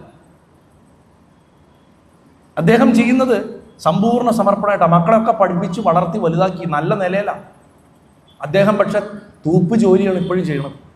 ആ തൂപ്പ് ജോലി ചെയ്യുന്ന ആളുടെ മനസ്സിൻ്റെ ആറ്റിറ്റ്യൂഡാണ് ഞാൻ സദാ ഭഗവാനിൽ വർത്തിക്കുന്നു, ഇത് ഞാൻ ഭഗവാന് വേണ്ടിയാണ് ചെയ്യണമെന്നുള്ള പൂർണ്ണബോധത്തോടു കൂടിയിട്ട് അദ്ദേഹം പ്രവർത്തിക്കുന്നു. അങ്ങനെ ഉള്ള ഒരു വ്യക്തിയാണ് യഥാർത്ഥ അദ്വൈതി. അതാണ് ശരിയായിട്ടുള്ള സ്നേഹം, അതാണ് ശരിയായിട്ടുള്ള മാതൃഭാവം. മകനാണെന്ന് പറഞ്ഞിട്ട് അമ്മയെന്നുള്ള സ്റ്റാറ്റസ് വെച്ചിട്ട് മകൻ്റെ അടുത്ത് ഒട്ടി നിന്നില്ല. ത്യജിക്കേണ്ട സമയത്ത് മാതൃഭാവത്തെ ത്യജിച്ചു. അതാണ് ഏറ്റവും വലിയ ത്യാഗം. ഒരമ്മ തനിക്ക് തൻ്റെ പെറ്റ മകനിലുള്ള മാതൃഭാവത്തെ ത്യജിക്കുക പറഞ്ഞാൽ അത് ചില്ലറ പണിയല്ല. മകൻ്റെ ഉപദേശത്തിൻ്റെ ശക്തി കൊണ്ട് അമ്മ അത് ത്യജിച്ചു എന്നുള്ളതാണ്. അതാണ് നമുക്ക് ദേവഹൂതിയുടെ മഹിമയെന്ന് പഠിക്കാനുള്ളത്. അതുകൊണ്ട് ഈ ലോകത്ത് ജീവിക്കുക, പക്ഷെ ഈ ലോകത്തിൻ്റെ ഭാഗമായിട്ട് ജീവിക്കാതിരിക്കുക. എല്ലാവരെയും സ്നേഹിക്കുക, ഭഗവാനായി കണ്ട് സ്നേഹിക്കുക. നമ്മുടെ വീടിനെ, നമ്മുടെ ഹൃദയത്തെ, നമ്മുടെ ശരീരത്തെ തന്നെ ക്ഷേത്രമാക്കി മാറ്റുക. കുട്ടിയാണെങ്കിലും കുട്ടിയാണെങ്കിലും മാതാപിതാക്കളാണെങ്കിലും ജോലിക്കാരനാണെങ്കിലും മുതലാളിയാണെങ്കിലും മിത്രമാണെങ്കിലും ശത്രുവാണെങ്കിലും ഏത് ഭാവത്തിൽ ആര് നിങ്ങളുടെ ചുറ്റുമുണ്ടോ ആ ചുറ്റിലുമുള്ളവരിൽ നിങ്ങൾക്ക് ഗുരുവായൂരപ്പനെ കാണാൻ സാധിക്കാൻ തുടങ്ങിയ എല്ലാവരും ഗുരുവായൂരപ്പനാവും, എല്ലാവരും ഗുരുവാവും. അപ്പോഴാണ് ഭഗവാൻ നമ്മുടെ ഗുരുനാഥനായിട്ട് മാറുക. അപ്പം നിങ്ങൾക്ക് പുറത്തൊരാളെ അന്വേഷിച്ച് നടക്കേണ്ടി വരില്ല. സാഖ്യത്തിൻ്റെ ചാറ് ഇതിനു മുമ്പുള്ള ആചാര്യന്മാർ പറഞ്ഞിരുന്നു. അതിനുശേഷം ആ അമ്മയുടെയും മകൻ്റെയും ഉപദേശം എന്ന് പറയുന്ന സന്ദർഭത്തിൻ്റെ സത്ത എന്താണെന്നാണ് നമ്മൾ ഇത്രയും നേരം നോക്കിയത്. കപില മഹർഷി എന്തു പറഞ്ഞു എന്നുള്ളതല്ല, അതിവിടെ ഗുരുനാഥന്മാർ പറഞ്ഞു കഴിഞ്ഞു. പക്ഷെ ആ രംഗം ഉണ്ടല്ലോ, എന്തിനിങ്ങനൊരു സീൻ അവിടെ വന്നു, എന്തിനിങ്ങനെ ഒരു രംഗത്തെ അവിടെ വ്യാസമഹർഷി എഴുതി വെച്ചു, അതിൻ്റെ അർത്ഥമാണ് ഇവിടെ പറഞ്ഞത്. അതുകൊണ്ട് എപ്പോഴും ഏത് ഉപദേശം കേൾക്കുകയാണെങ്കിലും ഏത് കഥാഭാഗം കേൾക്കുകയാണെങ്കിലും അതിൻ്റെ ആന്തരിക സത്ത, അതിൻ്റെ എന്ത് തത്വം വെച്ചിട്ടാണ് അങ്ങനെ ഒരു രംഗം അവിടെ വെച്ചതെന്ന് മനസ്സിലാക്കിയില്ലെങ്കിൽ നമുക്കിത് വെറും വരണ്ട അറിവായിട്ട് മാറും. സാഖ്യം മാത്രം പറഞ്ഞാൽ വെറും വരണ്ടതായിട്ടാണ് തോന്നുന്നത്. പക്ഷെ ഇനി സാഖ്യം നിങ്ങൾ വീണ്ടും വായിക്കുമ്പോൾ ഈ അമ്മ തൻ്റെ മാതൃഭാവത്തെ ത്യജിച്ച് കാൽക്കലി വെച്ചിട്ട് മകൻ പറഞ്ഞത് കേട്ടതാണെന്ന് ആലോചിക്കുമ്പോൾ അല്പമെങ്കിലും ശ്രദ്ധയോട് കൂടിയിട്ട് നമ്മളും കേൾക്കാൻ ബാധ്യസ്ഥരല്ലേ അല്ലേ? ഒരൊറ്റ ചെറിയ ഇൻസിഡൻറ്റ് കൂടെ പറഞ്ഞിട്ട് ഞാനിത് അവസാനിപ്പിക്കാം. ശ്രീരംഗം ക്ഷേത്രത്തിൻ്റെ പുറത്ത് ഭഗവത്ഗീത പറഞ്ഞുകൊണ്ടിരിക്കുന്ന ഒരു മഹാത്മാവ് പറഞ്ഞുകൊണ്ടേയിരിക്കും, അങ്ങനെ പറഞ്ഞുകൊണ്ടിരിക്കും, കരഞ്ഞോണ്ട് ഗീത പറഞ്ഞുകൊണ്ടിരിക്കും. ഒരാൾ പോലും കേൾക്കാനില്ല. ചൈതന്യ മഹാപ്രഭു ശ്രീരംഗം ക്ഷേത്രത്തിൽ വന്ന കാലത്ത് ഇയാളെ ദിവസവും കാണും. അപ്പം അദ്ദേഹം രാവിലെ തൊഴാൻ പോകുമ്പോഴും ഇയാൾ ഗീത പറയുണ്ടാവും. കരഞ്ഞോണ്ട് പറയാം, മുന്നിൽ ലക്ഷക്കണക്കിന് ആൾക്കാർ ഇരിക്കണ മാതിരിയാണ് പറയാം. തിരിച്ചു വരുമ്പോഴും പറയുണ്ടാവും. ചില ദിവസം മഹാപ്രഭു മാത്രം നിന്ന് കേൾക്കും. അവസാനം ഒരു ദിവസം എല്ലാം അവസാനിച്ചു കഴിഞ്ഞപ്പോൾ അദ്ദേഹം അടുത്ത് ചെന്ന് നമസ്കരിച്ചു. അങ്ങ് നമസ്കരിക്കരുത് എന്ന് പറഞ്ഞു. അല്ല, അങ്ങേ നമസ്കരിക്കണം, അങ്ങ് അങ്ങനെ ലയത്തോടെ പറയണത്, അങ്ങ് എന്താ ഇത്ര സങ്കടത്തോടെ പറയണത്, ഒരാൾ പോലും മുന്നിൽ കേൾക്കാനില്ലെങ്കിൽ പോലും ഇങ്ങനെ പറയണ്ടല്ലോ എന്ന് പറഞ്ഞപ്പോൾ പറഞ്ഞത്രേ, എന്താ പറയണത് നിങ്ങളൊന്ന് ആലോചിച്ച് നോക്കൂ. ആ അർജുനന് വേണ്ടിയിട്ട് ഭഗവാന്റെ ഹൃദയത്തിൽ നിന്ന് അങ്ങനെ പരാപശ്യന്തി മധ്യമാ വൈഖരിയായിട്ട് ഉയർന്നു വന്ന് പുറത്ത് പറഞ്ഞ വാക്കുകൾ എൻ്റെ പരാപശ്യന്തി വൈഖരി മധ്യമായിട്ട് ഇങ്ങനെ പുറത്തേക്ക് വരികയല്ലേ. അതിൻ്റെ സന്തോഷം കൊണ്ടാണ് ഞാൻ കരയണമെന്ന്. ഭഗവാന്റെ വാക്കല്ലേ എൻ്റെ വായിന്ന് വരണത്, അതിൻ്റെ സന്തോഷം അങ്ങനെ വരാനിടയായല്ലോ. നമ്മളിൽ എത്ര പേർക്ക് ഈ ആനന്ദം അനുഭവിക്കാൻ സാധിക്കും? അത് സാധിക്കുന്ന സമയത്ത് ഗീത മനസ്സിലാവുക, ഭാഗവതം മനസ്സിലാവുക, ശിവപുരാണം മനസ്സിലാവുക, ദേവീ ഭാഗവതം മനസ്സിലാവുക. അങ്ങനെ മനസ്സിലാവാൻ, മനസ്സേ ഇല്ലാതാവാൻ എല്ലാവരെയും ആ പൊന്നു ഗുരുവായൂരപ്പൻ മനസ്സ് നിറഞ്ഞ് അനുഗ്രഹിക്കട്ടെ എന്ന് പ്രാർത്ഥിക്കുന്നു. ഈ ദേശത്തെ, ഈ ഗ്രാമത്തെ, ഈ ക്ഷേത്രത്തിൻ്റെ ഉത്തരോത്തര അഭിവൃദ്ധിക്ക് വേണ്ടിയിട്ട് ആ അമ്മ മനസ്സ് നിറഞ്ഞ് അനുഗ്രഹിക്കട്ടെ എന്ന് പ്രാർത്ഥിക്കുന്നു. ഞങ്ങളെല്ലാവരെയും പൊന്നു ഗുരുവായൂരപ്പനായിട്ട് കണ്ട് മനസ്സുകൊണ്ട് സാഷ്ടാംഗം നമസ്കരിക്കുന്നു. ഇവിടെ ഇതുവരെ കഴിഞ്ഞതും ഇനി വരാനിരിക്കാനായിട്ടുള്ള എല്ലാ ആചാര്യന്മാരെയും ഗുരുവായൂരപ്പനായിട്ട് കണ്ട് നമസ്കരിക്കുന്നു. ഞാൻ എന്തെങ്കിലും തെറ്റുകൾ പറഞ്ഞിട്ടുണ്ടെങ്കിൽ അത് മുഴുവൻ എൻ്റേതാണ്, എന്തെങ്കിലും നല്ലത് പറഞ്ഞിട്ടുണ്ടെങ്കിൽ അത് മുഴുവൻ പൊന്നു ഗുരുവായൂരപ്പൻ പറഞ്ഞതാണെന്ന് മാത്രം പറഞ്ഞുകൊണ്ട് ആ മാരംകുളങ്ങരയിലിരിക്കുന്ന ആ ജഗദംബികയുടെ തൃപാദങ്ങളിൽ പൊന്നു ഗുരുവായൂരപ്പനെ സാക്ഷിയാക്കിയിട്ട് ഭക്തിമഹിമാ ദേവഹൂതിയുടെ സ്തുതി എന്നുള്ള ഈ പ്രഭാഷണ ഭാഗത്തെ സാഷ്ടാംഗം നമസ്കരിച്ചുകൊണ്ട് സമർപ്പിക്കുന്നു. നാരായണാഖില ഗുരോ ഭഗവൻ നമസ്തേ.